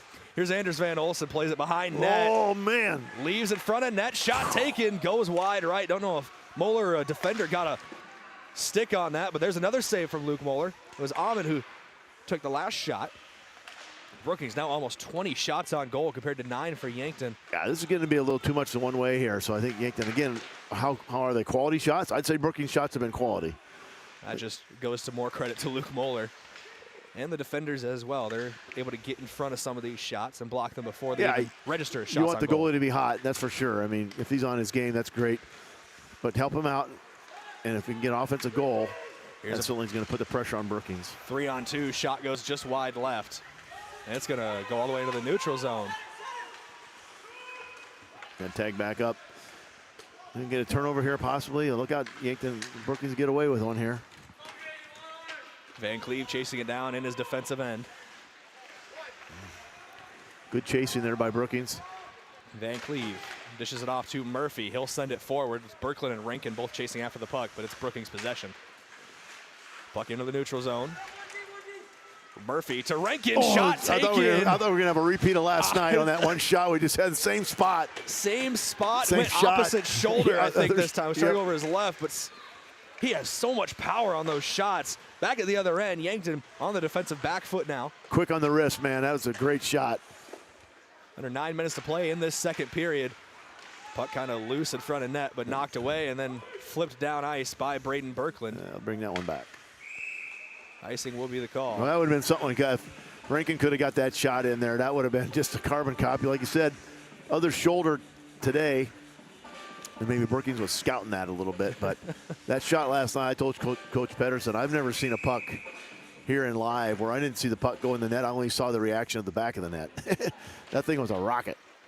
Right now on your SWAT Chiropractic and Rehab scoreboard, 20 shots on target for Brookings, 10 for Yankton. Still 0-0 with under 8.5 to play in the second period. That one not a shot, goes around behind the net for Brookings. Reddy loses it. Anderson picks it up. They'll go out to Cooper Larson. Larson plays it to Velik, still in their defensive end. And into the neutral zone. Toms was trying to get it for Yankton, but the Brookings Rangers are going to have possession. They're playing it from their defensive end.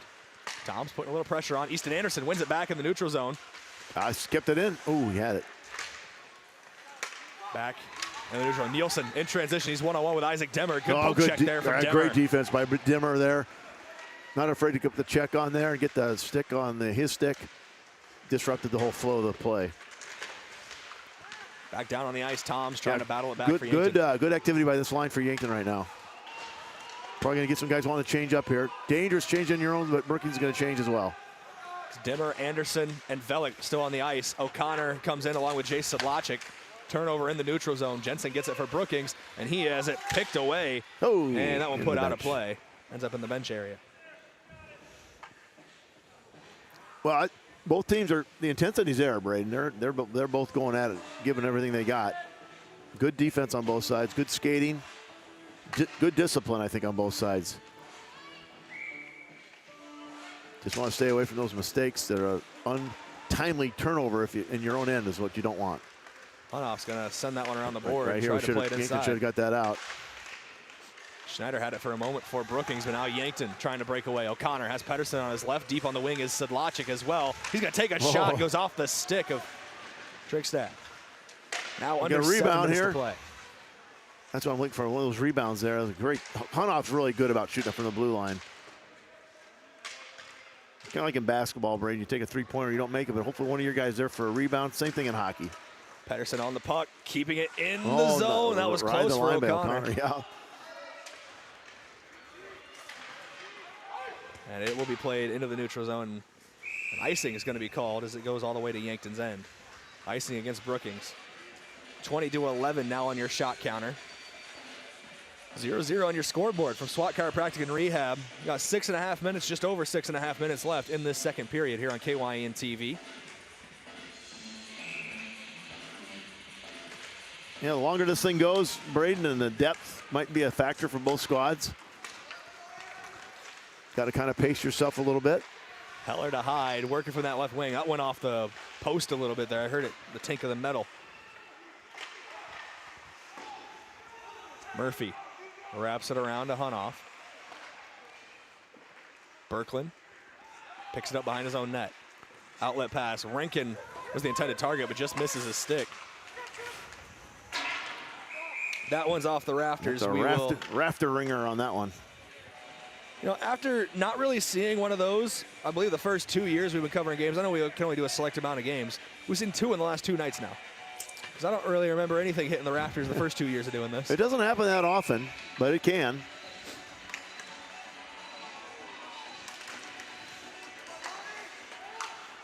As long as it doesn't hit us in the face up here in the press box, I'm okay with that. Might do me some good depending on who you ask. There's Klett, the center ice. He'll let it go down behind the Yankton goal. Van Olsen was trying to get a pass to Van Cleve, but stolen away by Brookings. Kind of came out dead off his stick.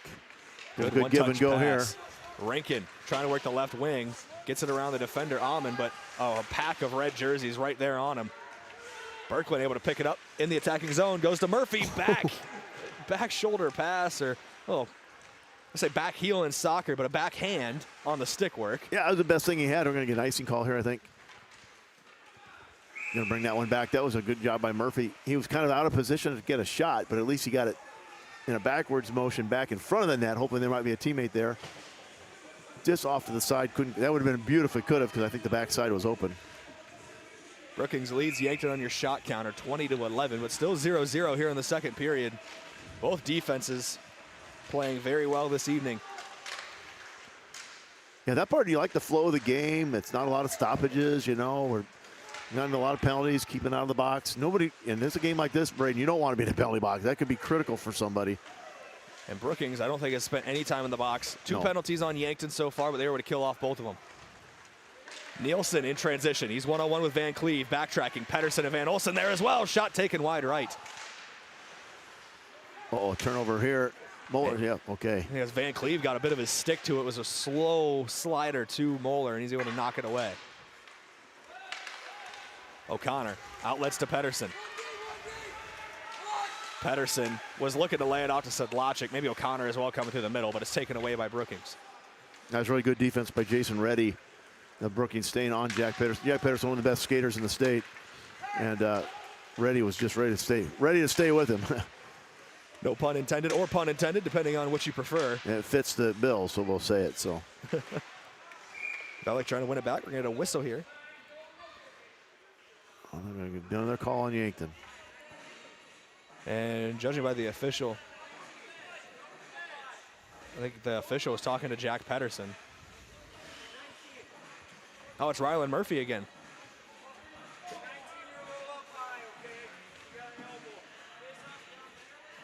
Well, we're going to have an elbow on Brookings.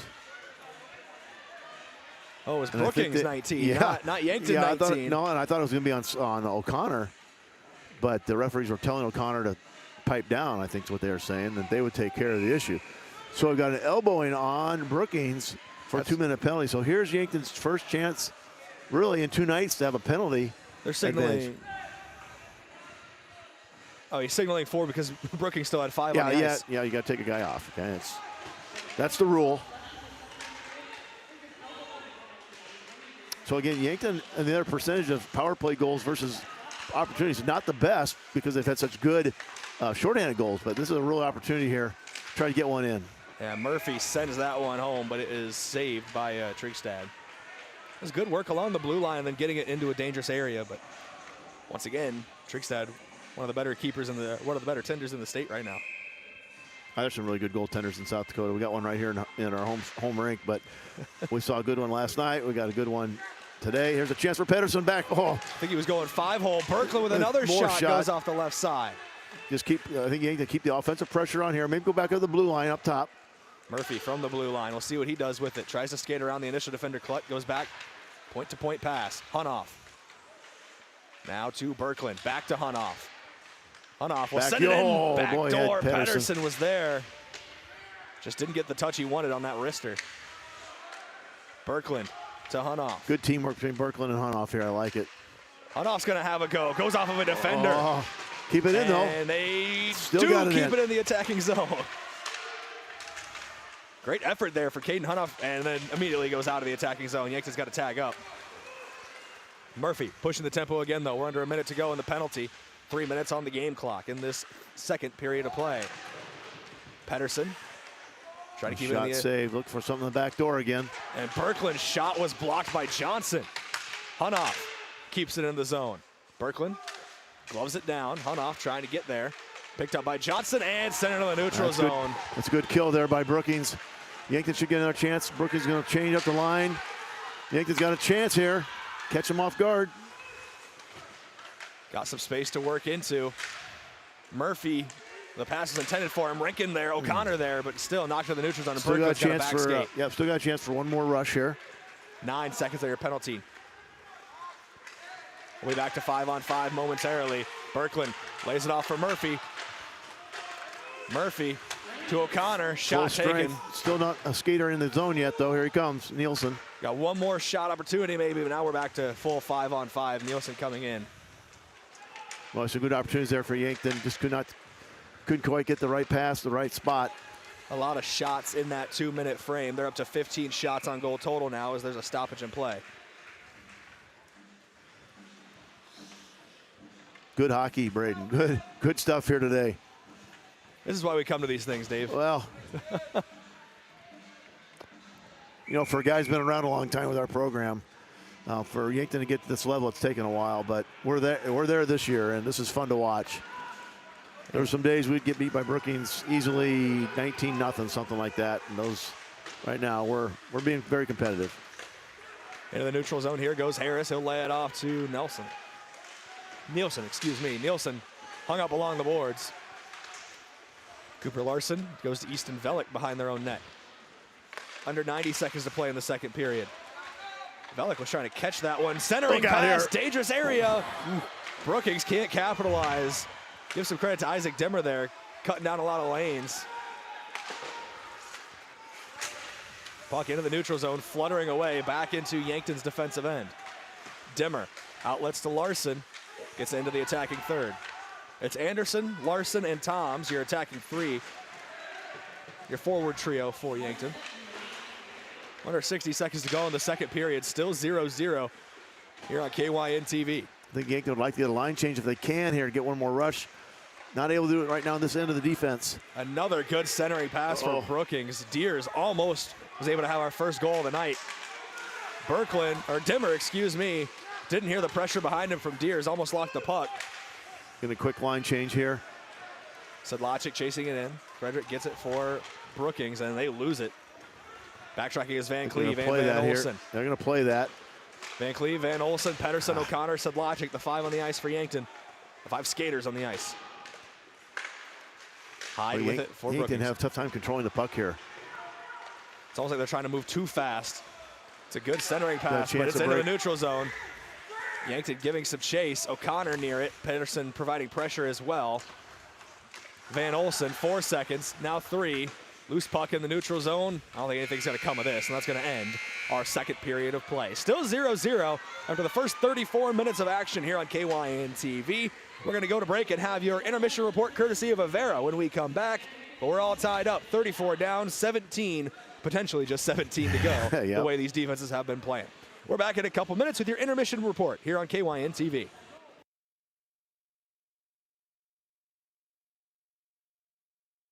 If you've been suffering from chronic pain or a recent injury, check us out, Lane, Reed, and Cole Sawatsky at SWAT Chiropractic and Rehab. We offer a wide variety of treatments and techniques, including dry needling, cupping, chiropractic adjustments, and sports rehabilitation. Our mission is to ensure an individualized and efficient treatment plan to get you back on your feet. From ankle sprains and sports injuries to neck pain and headaches, we've got your back. Give us a call or book an appointment on our website. SWAT Chiropractic, specialized wellness and therapy. Located on Summit Street across from the high school.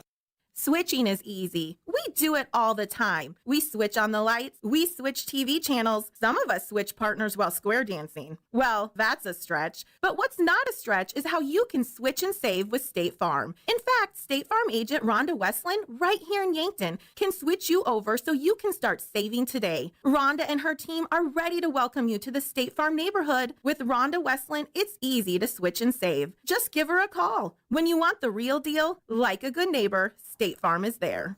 A new year usually brings out the best of intentions in people to get back in shape. Exercising and eating right are just the start of getting healthy. This is Dr. Mackenzie Erlinson at First Chiropractic Centers. Our doctors are trained to recommend therapeutic and rehabilitative exercise, as well as provide nutritional, dietary, and lifestyle counseling, all of which are important components in your overall health and wellness. Start your year off right with a call to First Chiropractic Centers, making life better, one adjustment at a time. Visit us at firstchiropracticcenter.com.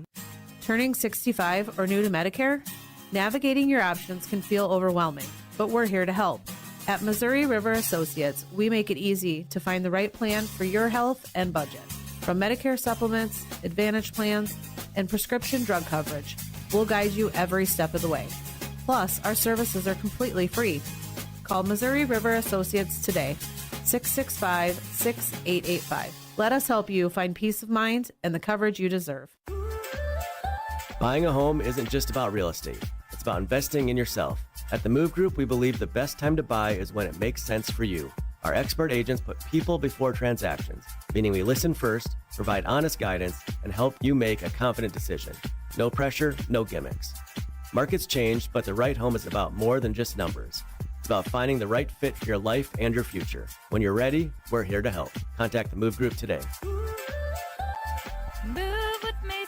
Loading the kids in the car, brokering peace in the back seat, mastering the snack handoff without even looking. Why are simple things sometimes so complicated?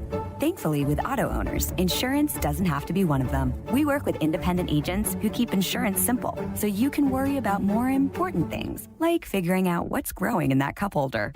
That's simple human sense. Don't gamble. Insure with MT and RC Smith Insurance in Yankton, your independent agent for home, business, auto, life, and bonds. Visit mtrcsmithinsurance.com. Does anyone in your family have macular degeneration? At Vision Care Associates, we are dedicated to delivering the highest standard of eye care, utilizing the latest medical advancements to protect and improve your vision. That's why we offer ZX Pro, a new technology that measures the risk for macular degeneration.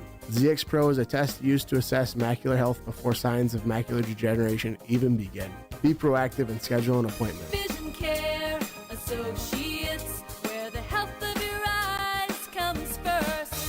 Big news for Yankton and the surrounding area. Yankton Medical Clinic is proud to announce the addition of YMC Eye Care Clinic. Dr. Trevor Kindle and Dr. Rockney are now seeing patients for routine eye exams, glasses and contact prescriptions, and emergency eye care for unexpected injuries. As Yankton natives, they're committed to caring for the community they call home. Plus, Dr. Kindle is the area's only local comprehensive ophthalmologist and cataract surgeon. Call 605-655-1830. Third floor of the Pavilion, Yankton Medical Clinic. So much care, so close to home. Welcome back here on KYN TV. We're broadcasting live from your broadcast booth, brought to you by the Fairfield by Marriott and Holiday Inn Express in Yankton.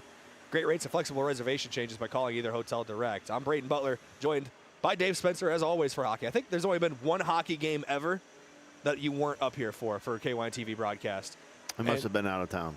And I know your commitment. There's one time you had surgery scheduled midweek. You were still here on the weekend. Oh, yeah, that was the old gallbladder.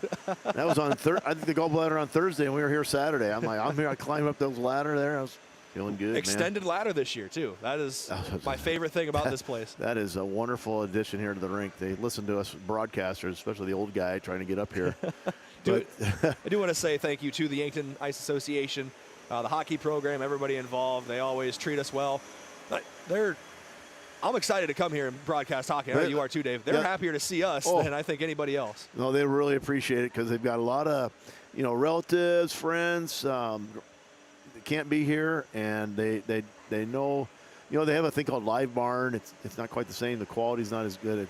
Nothing bad about it, but doesn't maybe offer the commentary, whether the commentary is worth paying for or not, I'm not sure, but they really like the production and the ability to watch this across the universe, right? So, and the ability to go back and watch it again. I know Coach Pedersen went back and watched it. His wife was watching it this morning. There you go. I said it was kind of fun. I'm sure they'll use some of that back in the taping. They do tape the games. I say tape. How about that old terminology? But it is recorded for them to review, and they do have film sessions, which is really nice to see because, it's a big deal. And, they continue to make improvements down here at the rink every year. They have a fundraiser every fall, and the monies go towards equipment, improvements, and just little by little. Our little humble rink is 20 years old now, but it's particularly the lobby area out there got repainted this year and some other nice amenities. I'll put it up against anybody. And again, it's not enough to be a Taj Mahal. And if you follow the philosophy of Herb Brooks, which we've got a great connection to Herb Brooks with our Miracle Hockey program, and his wife Patty was from here. The fans didn't know that. Check it out because it's a great story. But, Herb's philosophy was if you build facilities that's got tons and tons of millions of dollars in it, who pays for that? It's the people that are going to use it, and it becomes an expensive sport. And hockey's had a reputation of being an expensive sport. It's still very reasonable here in Yankton compared to a lot of other rinks. And that all goes to credit for the association. It's all run by volunteers. I don't know if people know that. Nobody gets paid down here. They do it for the love of the game, the love of their kids, and really the love of the community. And it's celebrating 20 years, a big deal. We haven't talked a lot about that this year too much so far, but 20 years in the making, and come a long ways, and our program's come a long ways, and it's just it's good.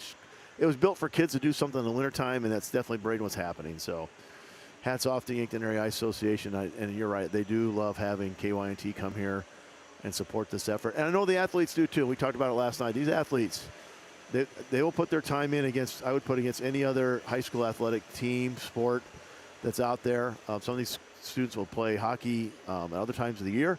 A lot of them are multi-sport athletes, which is nice to see, and some are just single sport. This is all they have, and they're grateful for that. You mentioned 5:30 a.m. practices during the weekdays. Then you go to school.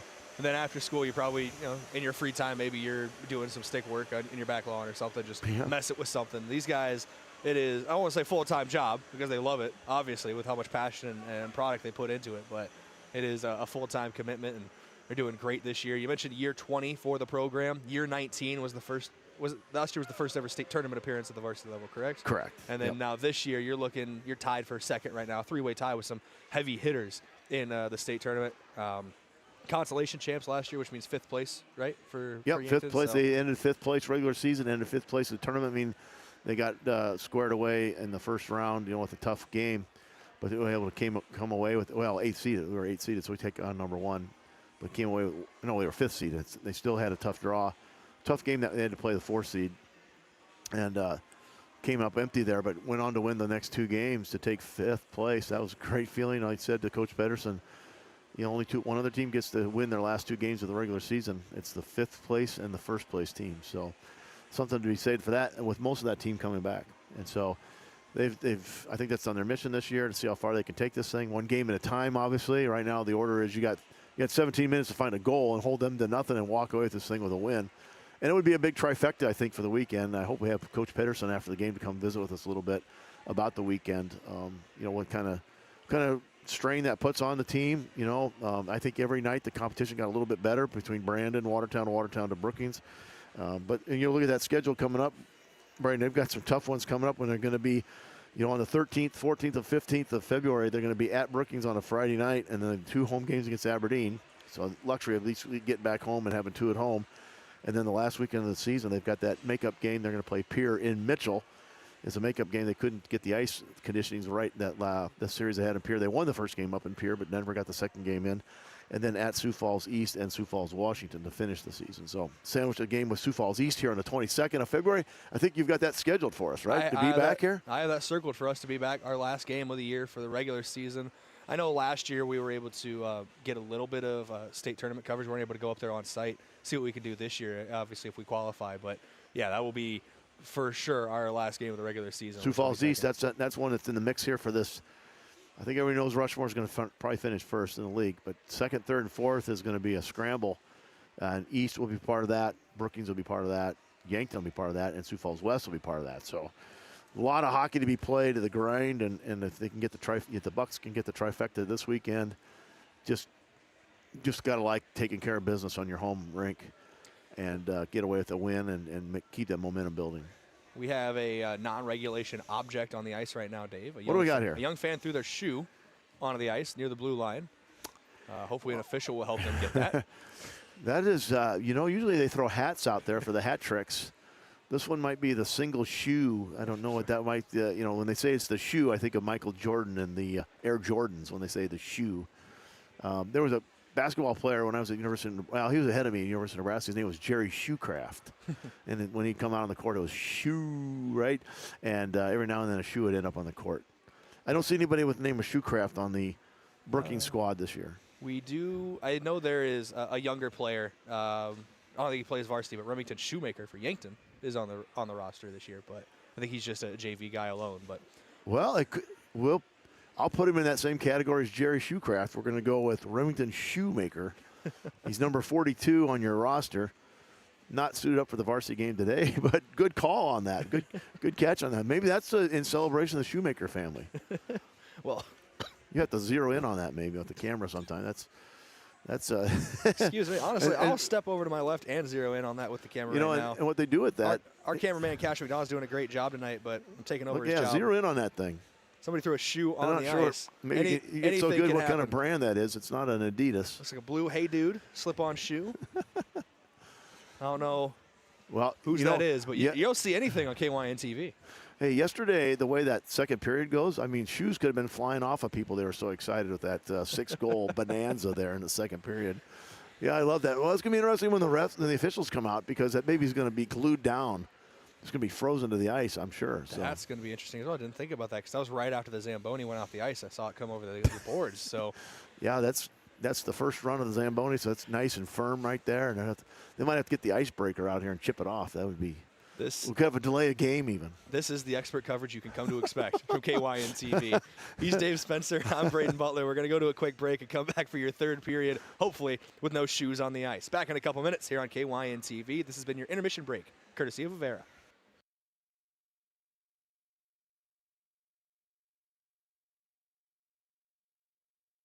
Looking for the perfect pair of glasses? At Vision Care Associates, we've got you covered. Step into our showroom and discover our vast selection from timeless classics to the latest trends. With several styles to choose from, you're sure to find the perfect match for your look. Experience personalized service and expert care, whether you need help finding the right frame or adjusting your new glasses for the perfect fit. Vision Care Associates, where the health of your eyes comes first.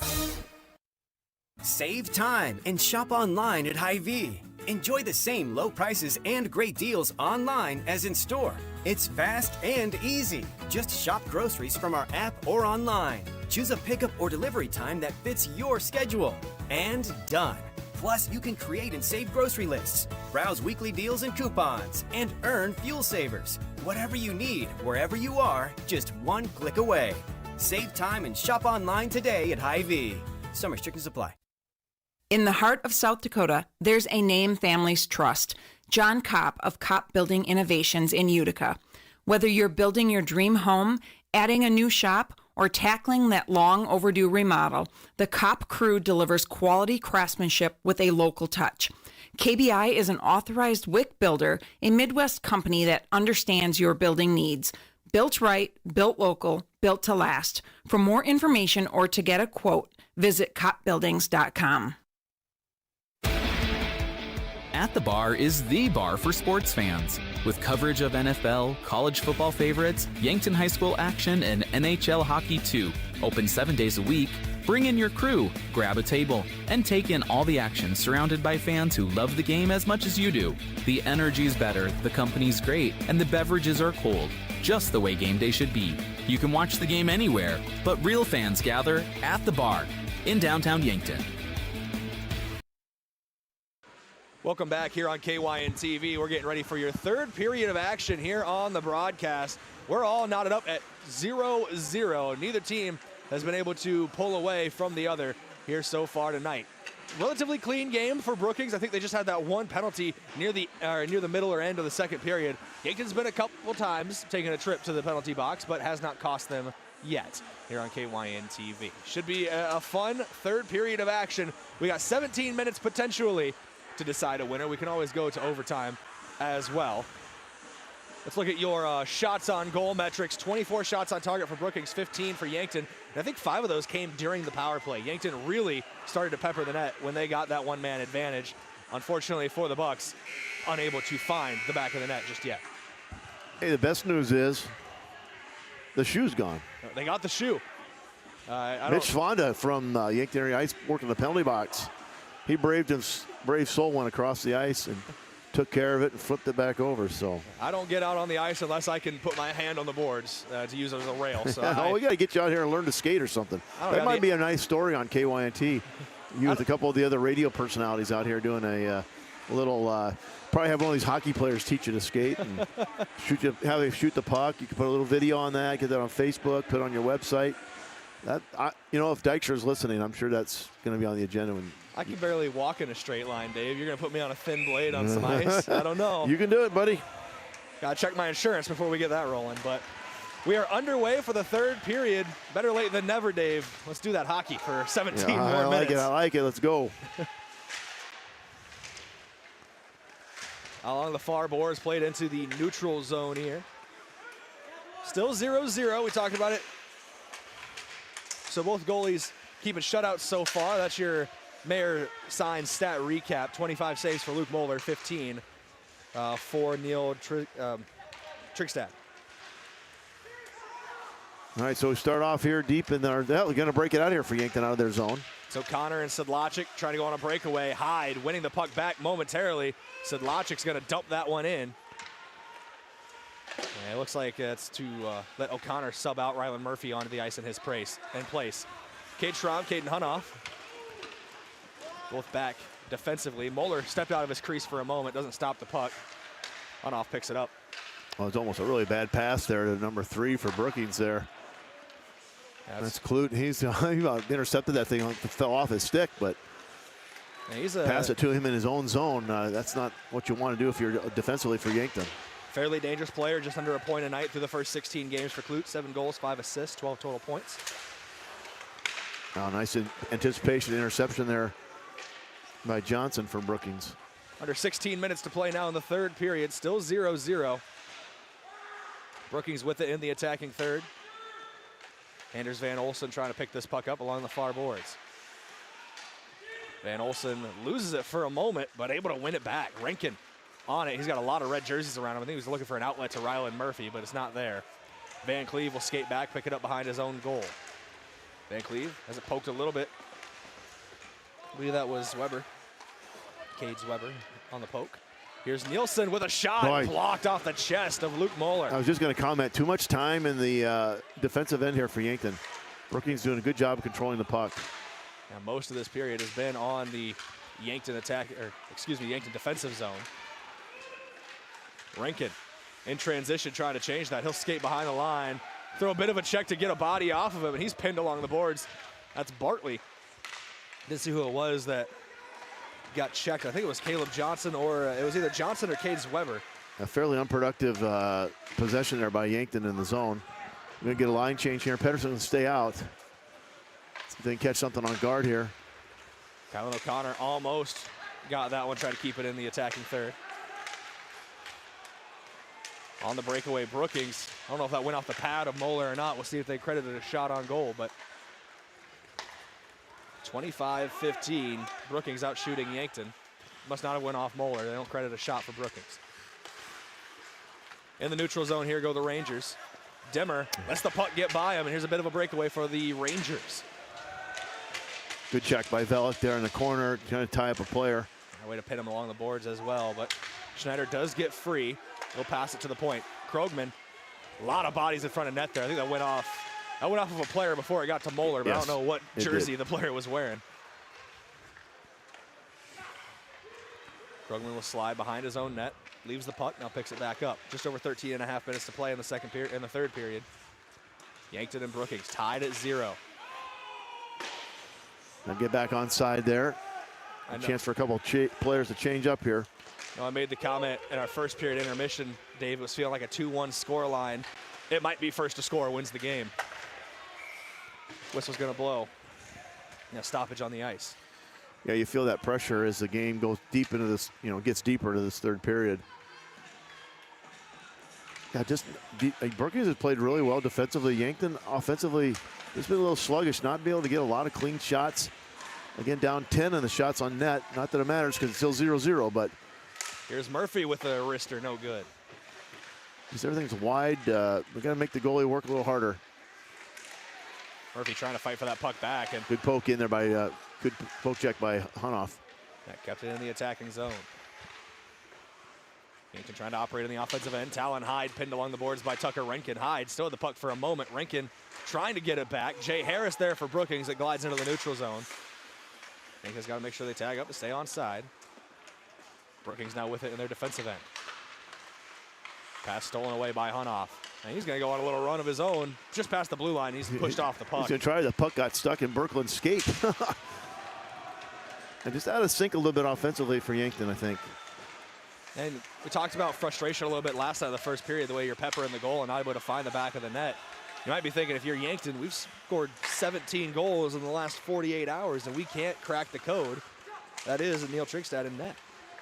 Yeah, just like this last possession here, Yankton had a tough time just getting out of the neutral zone, never did get into the offensive zone. And here we are back on defense. Got Pedersen on the wing. I think they couldn't hit him. Schramm with it through center ice. Pedersen on a breakaway. He's only covered by Brookings defenders. Behind pass. Good little leave off there to Schramm, but not able to put it away. Jason Sedlacek just coming back onto the ice. One-on-one on the breakaway the other way. Kloop trying to get past Van Cleve. Good defensive effort from Van Cleve, and went off the skate as well. Great effort there by Van Cleve to stick with it. He's a feisty little player, not afraid to mix it up. Let's see if Yankton can try to get a turnover down here in the offensive end. They had to back off for a moment. Risk of being offside. Shot taken. O'Connor, no good. Gets his own rebound. You got Van Olsen up top here, maybe. He rattles it along the boards. Sedlacek gliding towards the puck. Puck scooting away and into the neutral zone. He's got to get back on defense. One-on-one breakaway, and Sweber has ready on his left. Great save by Luke Moeller. Second opportunity, another save. Third opportunity, Moeller has it pinned against the net. They got a goal, Brookings goal. It's going to be a goal for Brookings. Luke Moeller is beside himself, jumping up and down. I don't know if he's wanting net interference or what. Moeller is begging and pleading with the officials. Let's look again at that play in your Vision Care Associates replay. Oh, this is showing last night's game for some reason. My apologies there. We'll see if I can pick this up and do better. Showing a clip from last night's game. The folder's not right. I make a mistake every month or so, Dave. That's my one for the month. Good thing I got it out of the way early. No worries, no debate. It's going to be a Brookings goal. Well, Moeller was beside himself there. It was a great effort from Luke Moeller, but 1-0 your score, and the officials they're going to talk about it. I know they got three. They got three guys. I mean, Brookings had three in the box. There, three in the crease, and they kept poking at it. I thought maybe it was going to get poked in there. I couldn't see it. Now, if Moeller had it pinned against the pipe with his skate, and remember the rule in hockey, Brayden, is the entire puck has to get across the line. It's not like football where you touch the line and it scores. You got to get all the way across. Even after the officials confer, it's still going to remain Brookings' goal. It was quite the effort from Luke Moeller in net, but I think they got 3 or 4 different bites of the apple. Eventually, you're going to polish that thing off. Well, it was a good breakaway. I mean, just tough pressure. They got a good shot, and then got the rebound. And they're going to keep the pressure on here. Now Yankton's really going to have to step it up. Here's Murphy through center ice. Yeah, plenty of time for Yankton, but they've got to get more aggressive on the offense. See, the Brookings Rangers just had them off kilter all night on their defense. Murphy kind of signaled to his head as he was knocked to the ice there. I don't know if he thought he got knocked on the side of the helmet or what, but no whistle on the ice. Rankin with it, back behind his own net. Yeah, nobody there. Come on, Yankton's got it. It's almost like unorganized here all of a sudden. Oh, discombobulated. Moeller blocks that one away. 1-0 your score. Brookings on top here on KYN TV. And a whistle's going to blow to stop the play. So whatever the call is, it's made is what it's made, and so you can't go back and change that. So Yankton can't dwell on that. You can only control what you can control at yourself, and so they're going to have to get into this thing, find a way to at least get this thing tied up. Plenty of time, but we're not getting a lot of offensive production here. Only 1 shot on the net the first 7 minutes, Brayden, for Yankton here in this period. And they've been unable to find anything in the offensive zone. That's going to count as one right there. A slid all the way back to the stick of Trigstad. Yankton trying to get it, but Krogman jumps the passing lane. Yeah, they're bunched up offensively. There's nobody there, so. Schneider loses his footing. O'Connor in front of net. I think he tried to go 5-hole, scramble for the puck. It is smothered. O'Connor was jabbing his stick in there, trying to get to the puck. Well, that was a good opportunity there. No goal. No goal. Trigstad must have had that one under one of his thighs. Still 1-0. Yankton being outshot 29-18 as we're back to live action. Hunoff keeps it in the offensive end. Sedlacek trying to pick it up. He's stopped along the boards by Krogman. It's been fantastic defense tonight for both teams. One mistake, and even then, it wasn't much of a mistake. It's the only difference. Here's Deers looking for another goal, blocked away by Luke Moeller. Moeller in a one-on-one scenario, and he's trying to pump up the crowd as well. It was dangerously going to maybe look like a goal for, or a very high-quality shot for Brookings.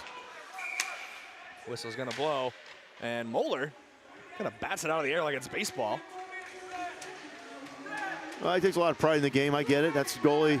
You know, they're going to give up any goals. I think a penalty against Brookings. 2 minutes red. They had 2 guys coming out on the ice. They had too many men on the ice during a line change. Yeah, it'd be a power play for Yankton. I don't know who they're going to officially say it's against. They're going to put number 77 into the box. That's Mason Deers. At least that's who they're putting on the board. But a power play for Yankton could change things up. 9:03 to go in the third period. This thing is not over. We could see that 2-1 scoreline we talked about, Dave. Yankton's got to get some good looks, though. They had their best looks on a power play in the second period. Shot taken. Rebound opportunity. Pedersen flutters it just left. Into the neutral zone. Yankton's got to tag up. Hunoff near his own blue lane. Back skates into his own defensive end with the puck. Now lays it off to Berkland. It's Berkland, Murphy, Hunoff, Rankin, and Pedersen on the ice for Yankton. Berkland will lay it off. Pedersen picks it up, goes tape to tape. Murphy gets around the defender, loses the puck a bit along the boards. Yeah, that's where Yankton's got to be careful. Use your teammates. Centering pass, Pedersen, great shot, better save. Got to get it around the goalie, not right in the middle of him. Meaning we've got to be either top shelf, left, right, backside. It's 30-20 on your shot discrepancy on your SWAT Chiropractic and Rehab scoreboard. Brookings leads 1-0. Puck drop, we're back underway. Rankin trying to pick it up. Puck loose in front of net. Hunoff almost won it back. Schneider with it now for Brookings. And they clear the puck down ice. We can get reset here. Brookings will maybe change up one player. Nope. They're going to stay up there, and so is Yankton. Penalty kill and power play both staying out there. Murphy goes near boards. Pedersen into the offensive zone. Hunoff was trying to center that, I think, but knocked away. Here's Berkland behind net. Under a minute to go on the penalty. Good pass. Rankin! Oh, he had it! With a circus shot! Tucker Rankin! He bounced it off of his shoulder and then went a completely different direction with it. Acrobatic, huh? I am stunned. I am beside myself. We're going to pray the replay system works as intended this time, because that was a beautiful goal brought to you by Vision Care Associates. Right jersey's on the ice this time. Rankin pops it up off his shoulder and then kind of flicks it over the shoulder of Trigstad in net. It's 1-1 here at the Yankton Ice Arena.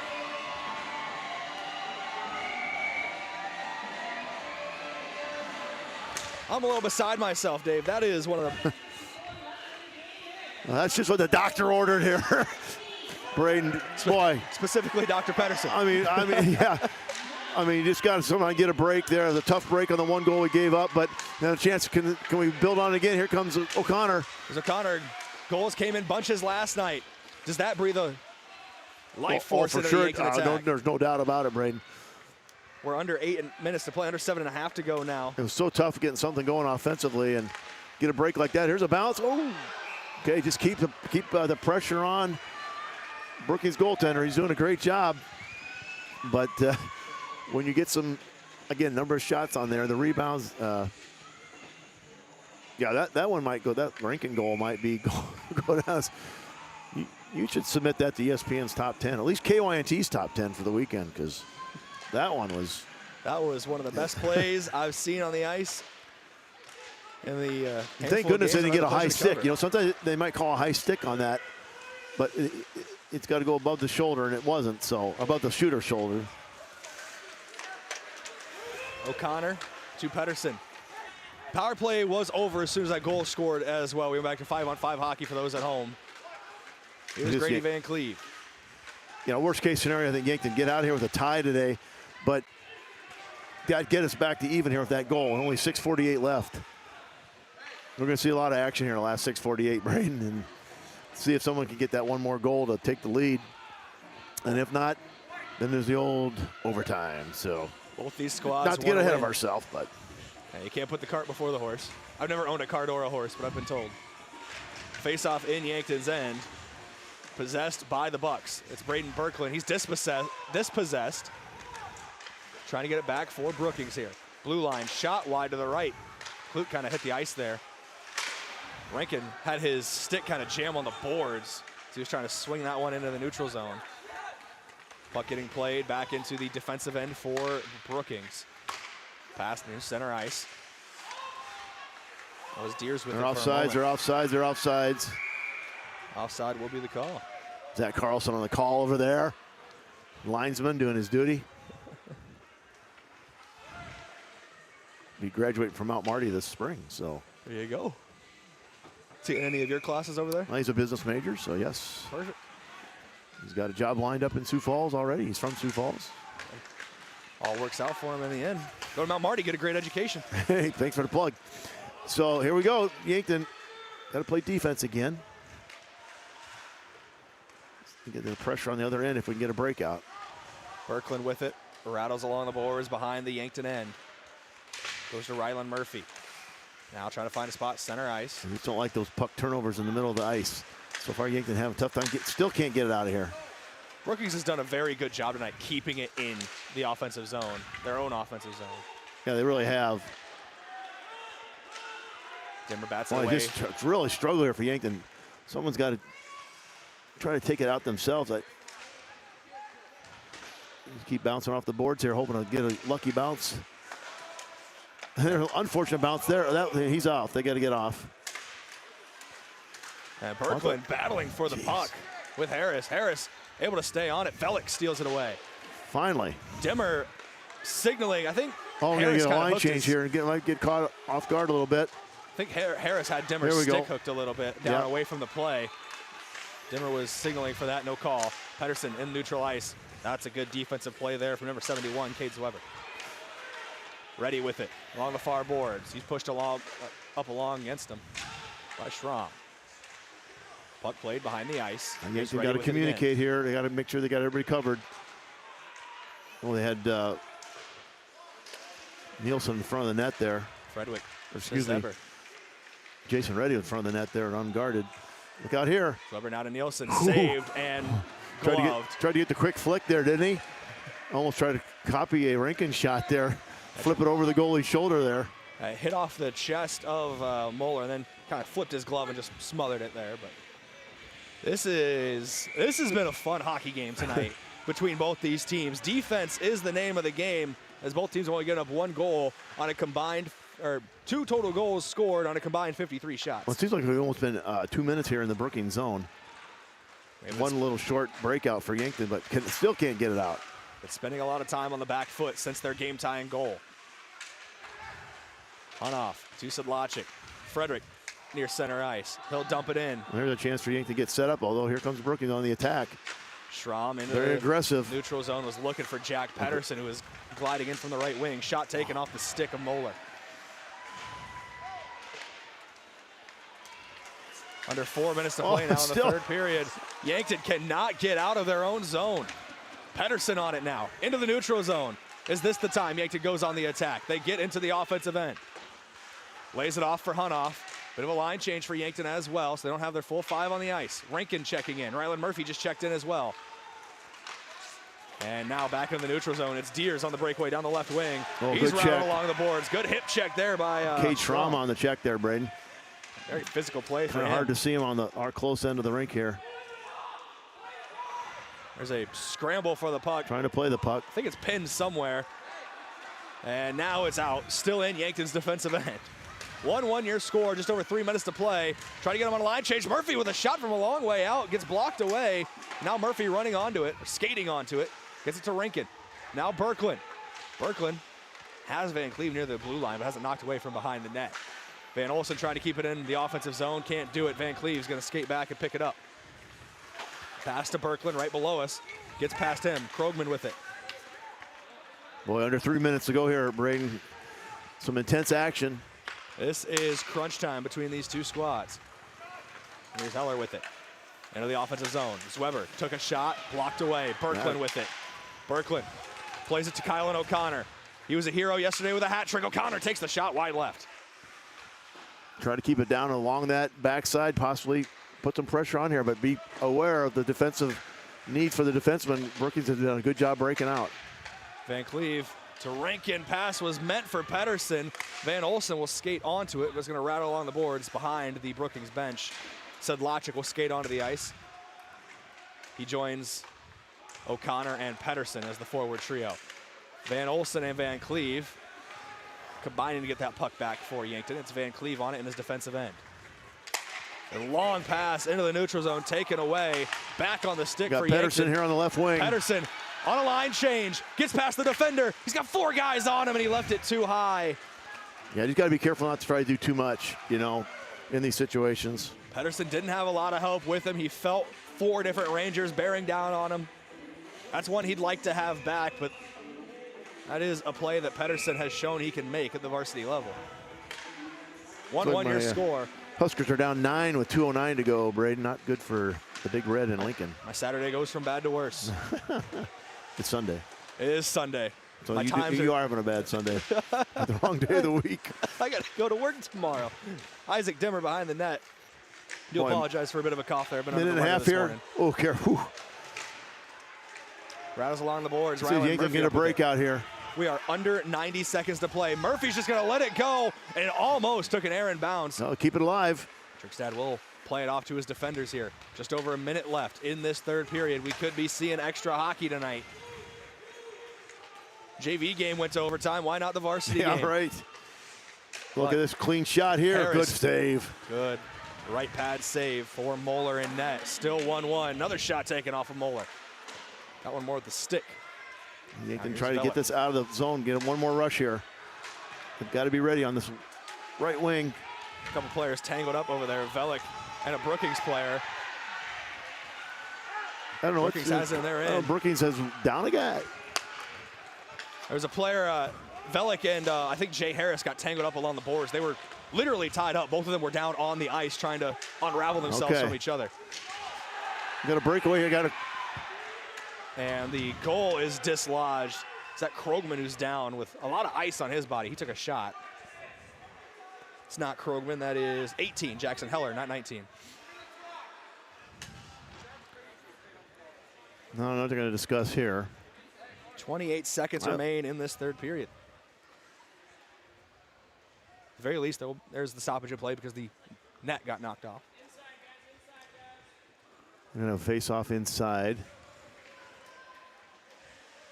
Face off inside to the Yankton defensive side. So these are always key right here. Who can win this face off?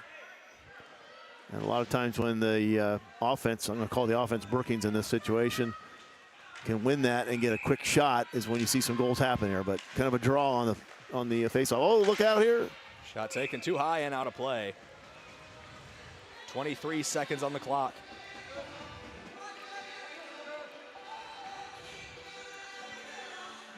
Luke Moeller bent over, hands on his knees. He might be a little worn out back there with how many times he's been called to action tonight, but he has played phenomenally. He might be called in again. So Weber with a shot off of a Yankton defender. It's into the neutral zone. Brookings has to tag back. 12 seconds, now under 10 seconds. Can Yankton have one more at the death? I think right now you be careful just to not give a bad turnover here deep in your own end. 4 seconds, Rankin into the neutral zone. 2 seconds, 1 second, Hunt off. Won't send a shot goalward. We're going to overtime. 3 periods is not enough to decide a winner between Yankton and Brookings here on KYN-TV. 1-1 your score after 51 minutes. We're coming back with your intermission report in a couple minutes here on KYN-TV. Back after this for Yankton Bucks hockey.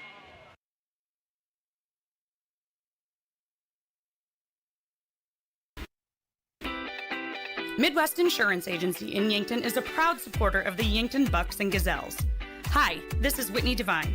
If you're looking for protection that fits your life, call me or Travis. We make coverage simple. Whether it's your home, car, or farm, we take time to understand your needs and find the right plan at the right price.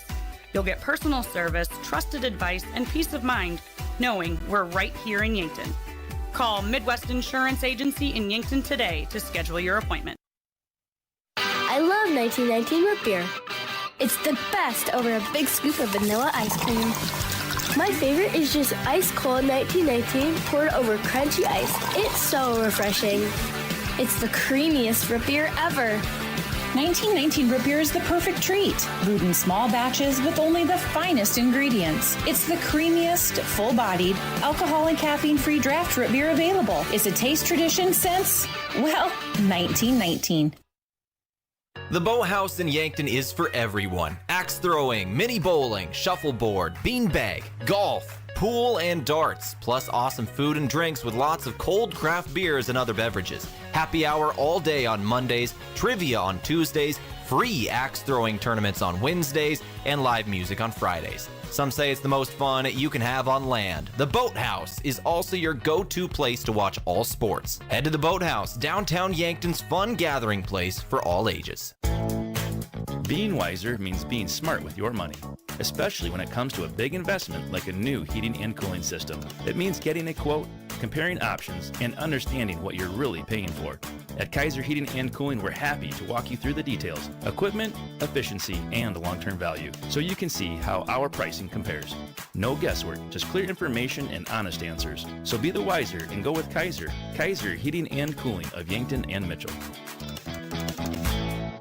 Inheritance, romance, and investment scams continue to plague South Dakotans with high dollar amount losses. They prey on vulnerable adults and swindle consumers out of their funds. Scammers befriend the victim, making it difficult for them to see the reality of what's happening. If you have a loved one susceptible to this type of scam, sit down and talk with them about these issues before it happens to them. If you or a loved one have been scammed in this manner, please reach out to the South Dakota Office of Attorney General's Consumer Protection Division at 800-300-1986. Credit union people are my people. Dreaming big, keeping life simple. Saving smart, living free. At Explorers Credit Union, you're just like me. We chart new trails, we stand tall. Together we rise, together we call. Credit union people are my people, it's true. And I found my crew at Explorers CU. Federally insured by NCUA. Visit ExplorerCU.com to join the journey today.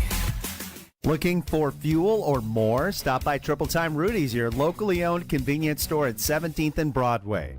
At Triple Time Rudy's, they're proud to support the community, offering fuel discounts to Yankton's largest employers and backing local activities and events. Inside, you'll discover regional favorites like Dimmock cheese and premium meats from the Kaler and Renner lockers. Whether it's a quick snack, a tank of top quality fuel, or a taste of local goodness, Triple Time Rudy's, fueling your day, fueling the community.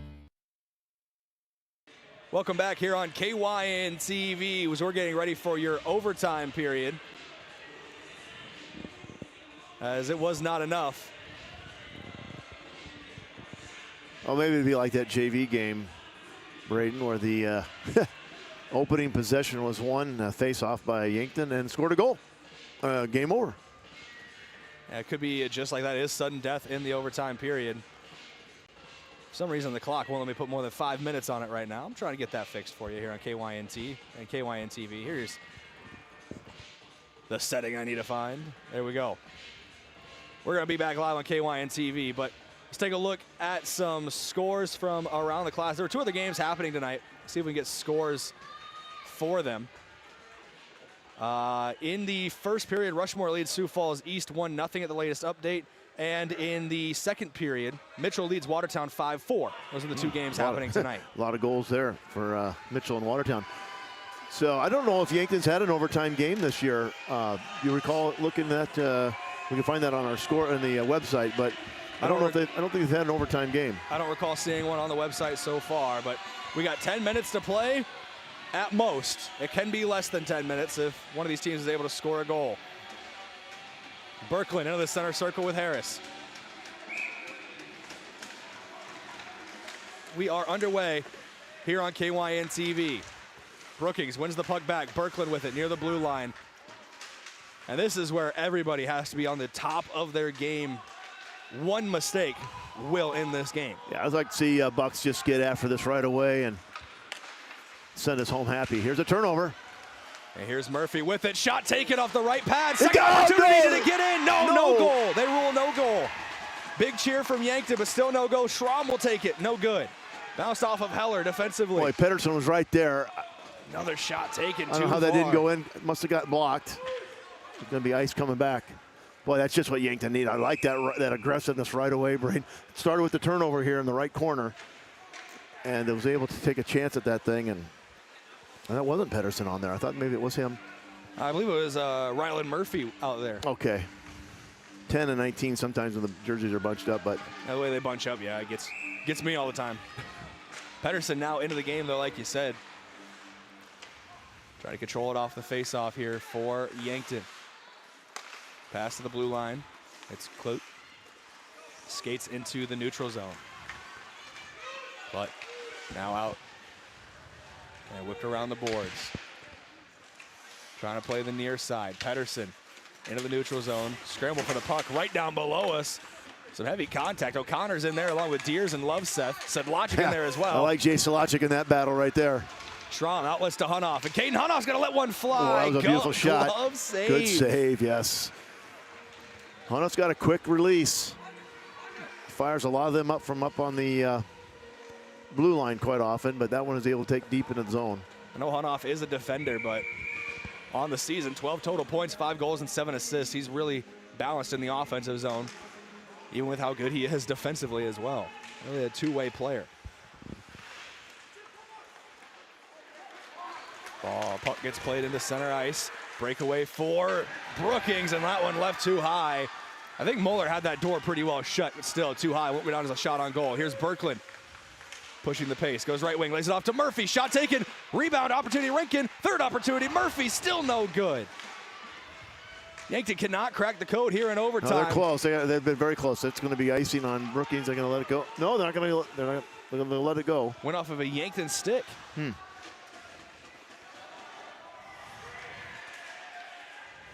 now Brookings with possession, trying to go on the attack in their own right.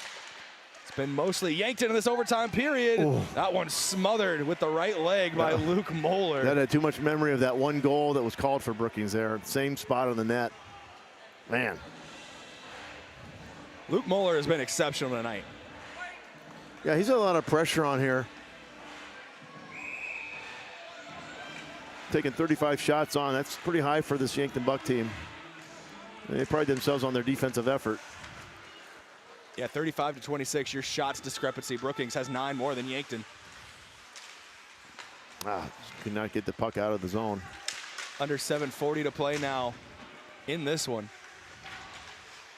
Rattling along the boards in the far end. Oh boy, that was a nice slot in the slot there. That was Heller again. Brookings been very aggressive here on offense. Hyde loses the puck for a moment. Thanks to Velic. Chance. Now Sedlacek. O'Connor wants it. O'Connor one-on-one with the defender. Stops his momentum. Sends it wide right. Sedlacek was coming in late. Think if O'Connor waits half a second. He would have had Sedlacek with O'Connor with another centering pass. Can't get it to go. Went off the skate of a defender, and O'Connor gets tripped up by Jay Harris, and that is going to be a penalty on Kylan O'Connor. I was watching the puck. I didn't see what the infraction was. It was away from the play. I don't know if it got picked up on our camera. I'm not going to look for the replay anyway, but O'Connor frustrated. Jay Harris kind of tripped him up, and O'Connor gave him a bit of a shot with the stick. He's going to go to the penalty box. And that is huge for Brookings. High stick, I think, is what they're officially going to call.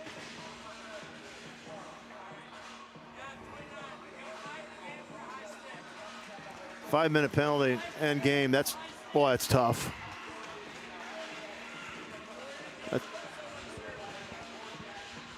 Well, your penalty kill has been great so far. What do you got in overtime and a 5-minute penalty kill? I think it's going to be a 5-minute penalty. Got a timeout for Brookings. Timeout going to be taken. We're going to take it.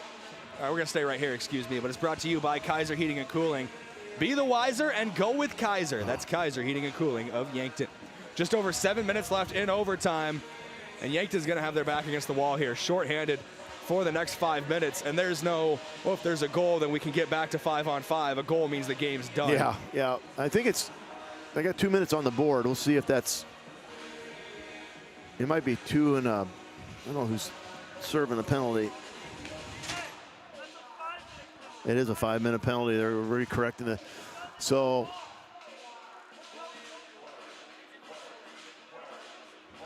we'll see what Yankton comes out and does here. But, you know, Dave, we've hyped up the penalty kill for the past 2 broadcasts now.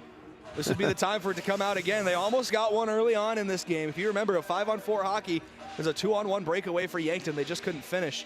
Yeah. It has now been reset to the board in the building to 5 minutes for this penalty on Kylan O'Connor.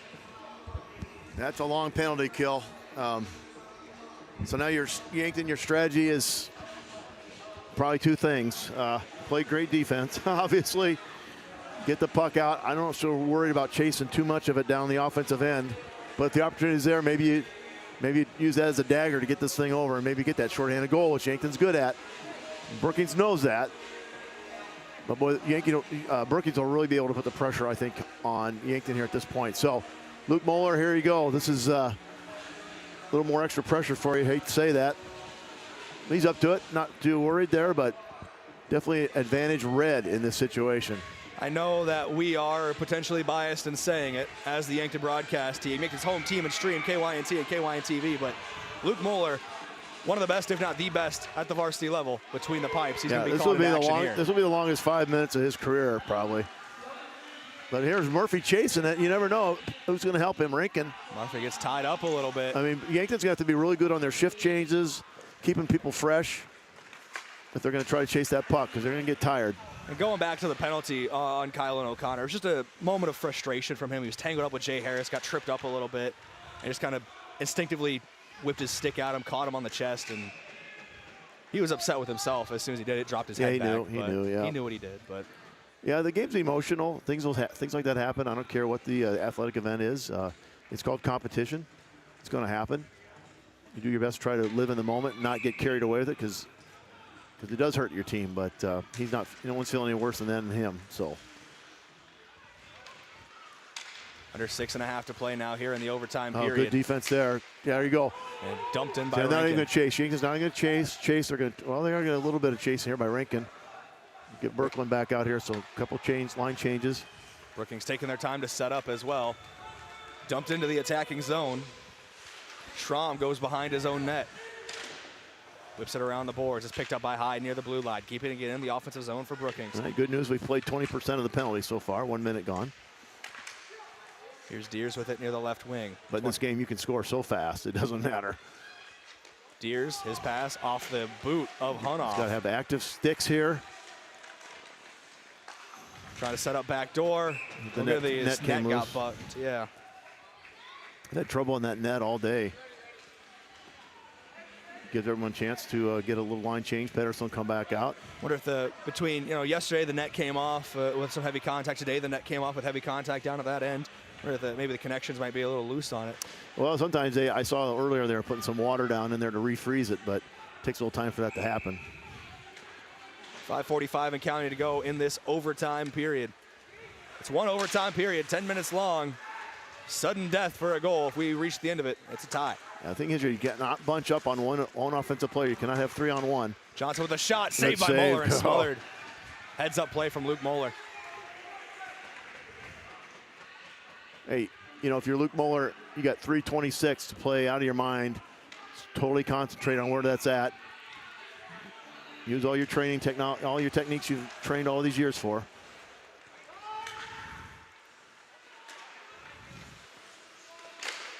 God, Brookings again with they're running the right plays. Coming down inside the slot. They keep looking for it on the outside. Yankton might try to tie somebody up here along the boards, but Brookings staying away from the boards. It is 5-on-4 hockey. Your scoreboard having a little bit of an issue trying to get this penalty implemented, so it doesn't stay on the board like it has today. But 1-1, 5-on-4 hockey, and Yankees got to survive for another 250. Another good news, we played 40% of it. Look, open shot here. Oh, good block by Moeller. Another good block and a good save from Luke Moeller.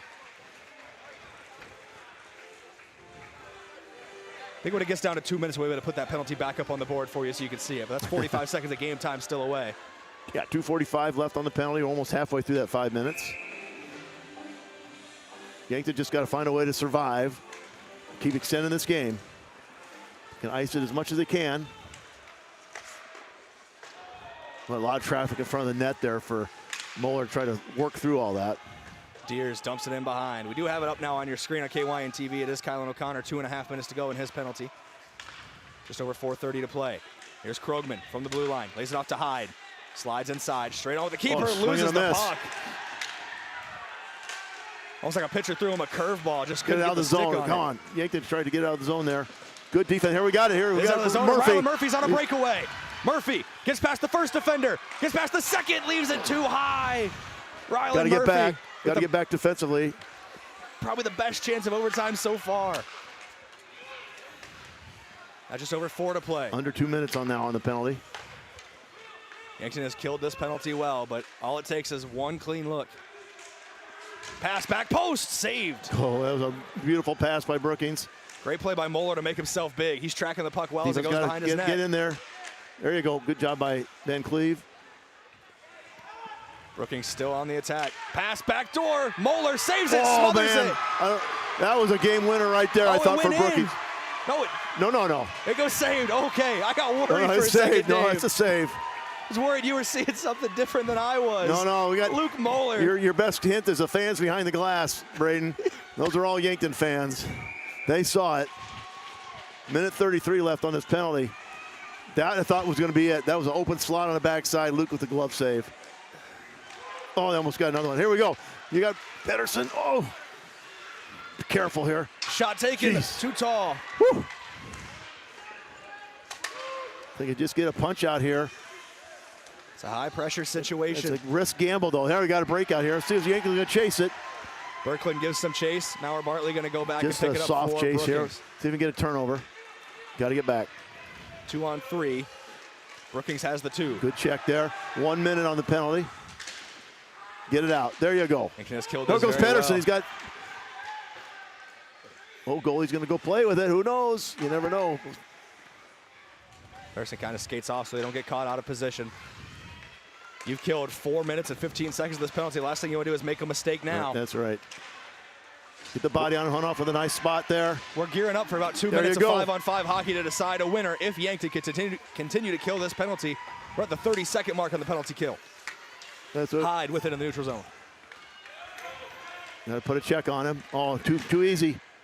Skies that one, though. Out of play. Now the thing you got to worry about, let's just say Yankton can kill this last 22 seconds. Get the 5th guy out there. Don't just all of a sudden become relaxed thinking, oh, we got this far. You still got 2 minutes of the game to go. Either keep it in overtime or take the lead, but don't let the overtime goal come in for Brookings. 2:25 to go in this the game. zone, here we go. 20 seconds on the penalty clock. It might not matter. Sedlacek chasing it down, one-on-one, gets Working around the hard. defender. Can't get the puck back. Yankton backtracking. They're still down a man, 5-on-4. That's only 10 more seconds on that penalty kill. Here's Hyde into the attacking zone, loses the puck, and sent away by Hunoff. Penalty's over. That's going to kill the penalty. 5 minutes of 5-on-4. Hockey has been killed by the Yankton Bucks. Now, got to concentrate here. Doesn't mean this thing's over. Brookings has still got the chance for almost a turnover there. Sedlacek almost got it. We are under 2 minutes to play in the overtime period. If we go to 0 on the clock in a 1-1 game, this ends in a tie. And honestly, this is a game that feels like both teams deserve a little bit of in this one. Yeah, as a hometown fan, I wouldn't like that, but I could understand it. Rankin lost his stick there. He's got to get back. Clute going past Schramm, skating behind the net, under 90 seconds to play here in the overtime period.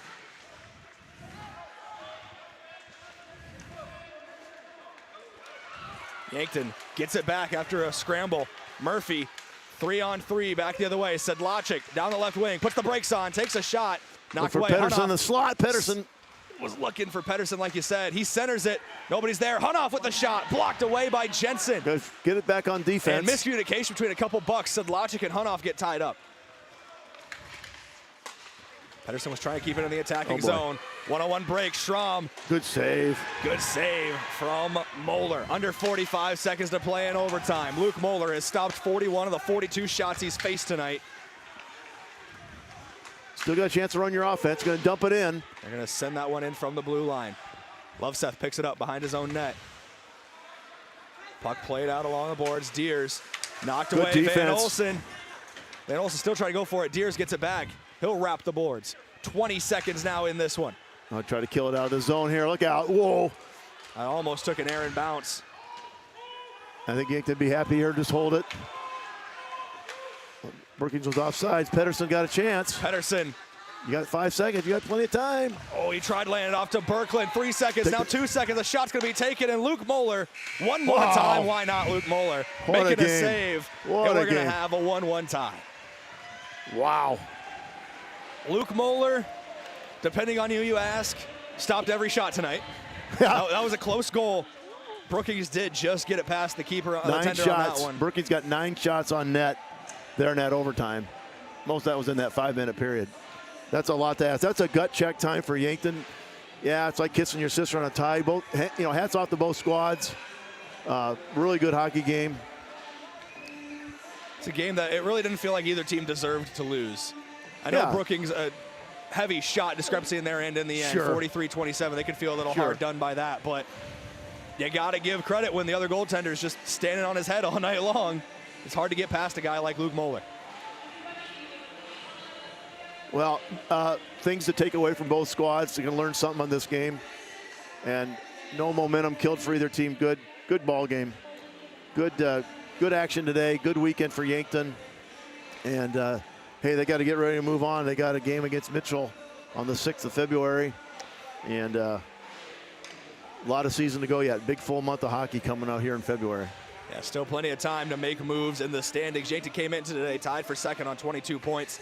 A lot of teams around them with differences in games. Some teams have played 12. Some teams have played 14 already, but I think Rushmore's top of that list. They've played 14. Brookings coming in today had played 16. So yeah, teams kind of all over the place. Not how many games they played right now, but those standings will shake out as we get closer to the end of the season. Yeah. Well, those are all good points. But that was, hey, if you're a hockey fan, good action, a lot of fun, a lot of competition. That's all you ask for. I think take it for what it's worth. And, hey, you can't dwell on it one way or the other. Move on to the next game and hold your head high. And it's a good match. It's both teams, like I said earlier, can learn from it and take from it.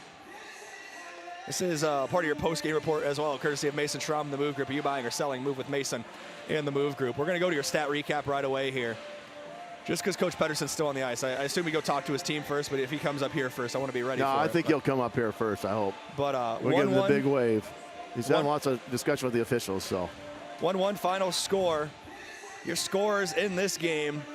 Parker Nielsen, assisted by Cades Weber, and Tucker Renken, assisted by Brayden Berkland and Caden Hunoff. That is one that that goal in the third period by Renken to tie us up at 1 was huge. A bit of a circus shot from him. It was one that was crucially needed. In total, 5 penalties tonight, 3 on Yankton, 2 on Brookings. The only major penalty, Kylan O'Connor had that high stick in the overtime period, but Yankton was able to kill that penalty off pretty well here on KYN TV. 1-1 your final score. Dave Spencer, the best color man in the business, is actively trying to get Terry Pedersen up here for a post-game coach interview. We'll see if Coach Pedersen can come up here or if he has a couple more things to do on the bench before he does. But looking. I think Terry's going to get up here. Got the memo. Should be getting him up here shortly. 1-1 your final score. It was a thrilling game between Yankton and Brookings today here inside the Yankton Ice Arena. 1-1 final, goes to overtime. JV goes OT. Varsity goes OT.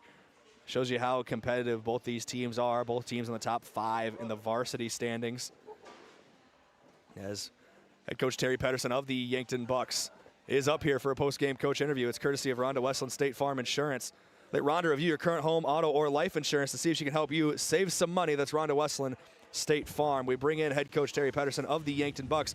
Coach Pedersen, you just put the headset on. Can you hear me okay and everything? I can hear you fine, All right, thank you. perfect. You're coming through good as well, so everything's good on that end. But a 1-1 final score in overtime. I think the story of that overtime period, though, is that 5-minute penalty kill that your team didn't allow a goal, didn't allow it to really shake their momentum, even got a couple looks the other way. So I know the penalty kill is something Dave and I have talked about at length the last couple days. So we'll start there talking about that in overtime.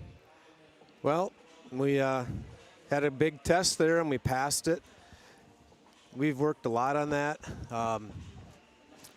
It's something we do almost every practice, and it just paid off, as you saw. Looking at a couple guys who really stood out tonight. Obviously, Tucker Renken ends up getting the lone goal of the night, assisted on that one by Berkland and Caden Hunoff. But your man in net, Luke Moeller, 42 saves officially on 43 shots on target for him, and even the one that got in barely got in past him as well in the bottom left corner. So talk a little bit about your defense and Luke playing really well tonight. Well, Luke had a good game, and he's not feeling real well today either.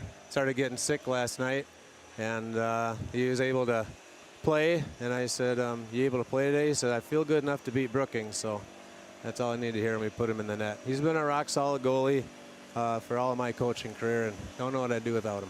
Yeah, Luke's the kind of guy that I know Dave and I have talked about on the broadcast. Feels like one of the best goaltenders in the entire state right now at the varsity level. Just continues to get it done night in and night out. One shot away from his third straight shutout this evening as well. So he played fantastic. I know your schedule kind of flips back and forth the next couple weeks. 1 game next weekend and then 3 games over Valentine's Day weekend. So looking ahead, what's next for you and your squad? At this point in the season, we're just working and refining all the little things, not bringing much new, looking at film, changing up a few things we do. We messed, well, we didn't mess. We changed up our lines a little bit and rotated a couple of people from the first to the second to the first to get a little better chemistry, which I think we found. So just the rest of the year is just working hard, being accountable, bringing it every day to practice, be a good kid at school, be a good kid at home, and just do the little things good and just try to get better 1% every day. I want to talk about your 2 forward lines. You know, we call them first line, second line in hockey. It's more 1A, 1B for you guys. All 6 of those guys can score. They can dish to each other. They can create for themselves and others. So that has to feel really good as a head coach to have maybe a little less. All you have to worry about is which combination is the best, not is the player good enough. Yeah, exactly. Pretty lucky with that. We have a lot of speed, and we've been working on that too this season, making sure we're quicker and quicker. And we get behind guys, and we can keep them in their own zone and really put the pressure on and wear down the other team just with the speed and getting those guys. They pass well. They see each other. There's no selfishness there whatsoever, and it's so fun to have. One final question for you before we let you go, Coach. Mitchell on Friday on the road against the Marlins. What are you kind of expecting in that one, and what do you hope to see from your team? I'm expecting us to show up and play like it's the state championship game against Rushmore. We're working on just flying into the zone at all times, no coasting, and just play hard and don't look down to your opponent. Play everybody like they're the Russians.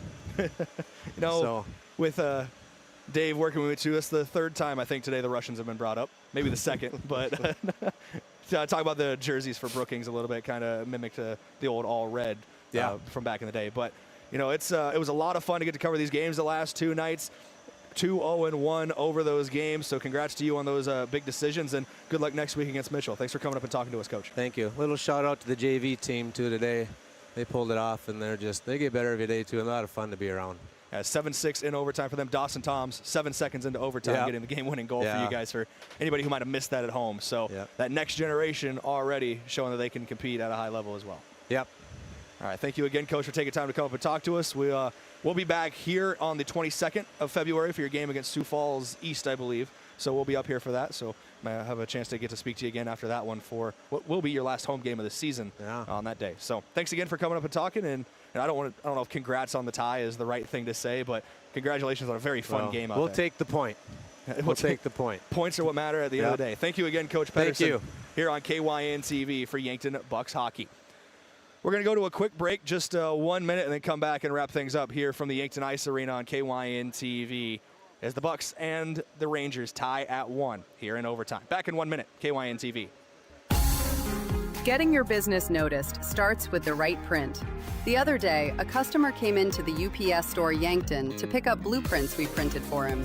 While we finished his order, he mentioned needing business cards. At the UPS store, we handle all your printing needs. Stop in and ask about our current print specials. And that customer? We had his new business cards ready the very next business day. Come explore our small business solutions at the UPS store in Yankton.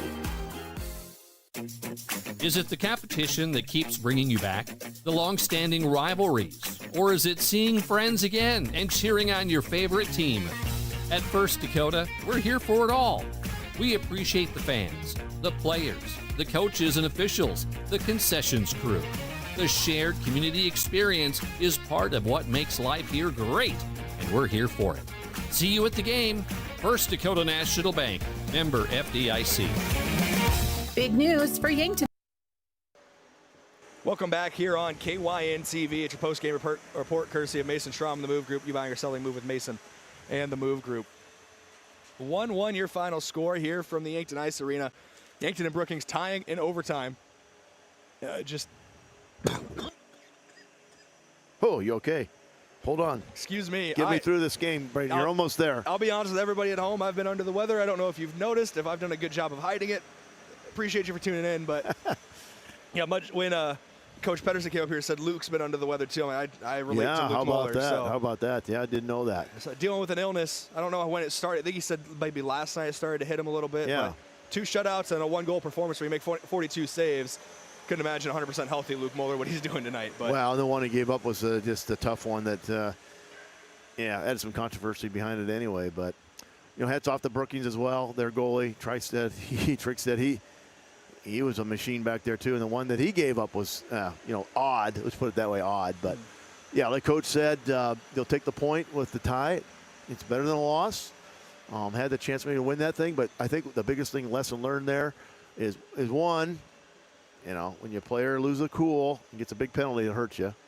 And a 5-minute penalty is pretty rare. Those aren't given out that often. For you to kill that penalty against a team like Brookings, what does that tell you about your defense? And as you said in the postgame, Yankton had a couple chances to maybe get that thing over with a shorthanded goal. So that was great action and just a lot of fun. And the whole weekend's been fun. And so far the season's been fun, and they just got to bounce back. They got some days off here and only 1 game next weekend, and gear up for a couple big weekends after that, and then it's off the state tournament. So the month of February will go by fast. It's a grind, but it'll go by fast. It always does in the hockey world because the lower levels start having their state tournaments, and we start peeling teams off of the ice as their seasons wind down. But varsity will keep going into March, and as I always say when I do some basketball games, we're going to march to March, and I'm not going to give Principal Finance the credit on that because I thought I came up with it first, but that's another story. So we're going to march to March there, Brayden, and see what happens.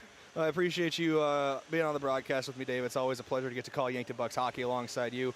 Big thank you to Cash McDonald. He's up here to my left running our camera this evening. Spot on tonight, even when the puck's right down below us. It's a tough angle, but we get her done. And, of course, thank you to our listeners and our listeners and our sponsors. Without you, this broadcast is not possible. Yankton now 10-2-1 on the season after a 1-1 overtime draw with the Brookings Rangers. For hockey, we'll be back on February 22nd. For Yankton Athletics, we're back on Tuesday, Bucks and Gazelles basketball with some games against Pierre. Until then, thank you for joining us for Yankton Bucks Hockey on KYN TV. I've been Brayden Butler. For Dave Spencer, we're back in a couple days. Thank you again. Stay safe, be good people, and have a great rest of your weekend, everybody. I need to go get some soup.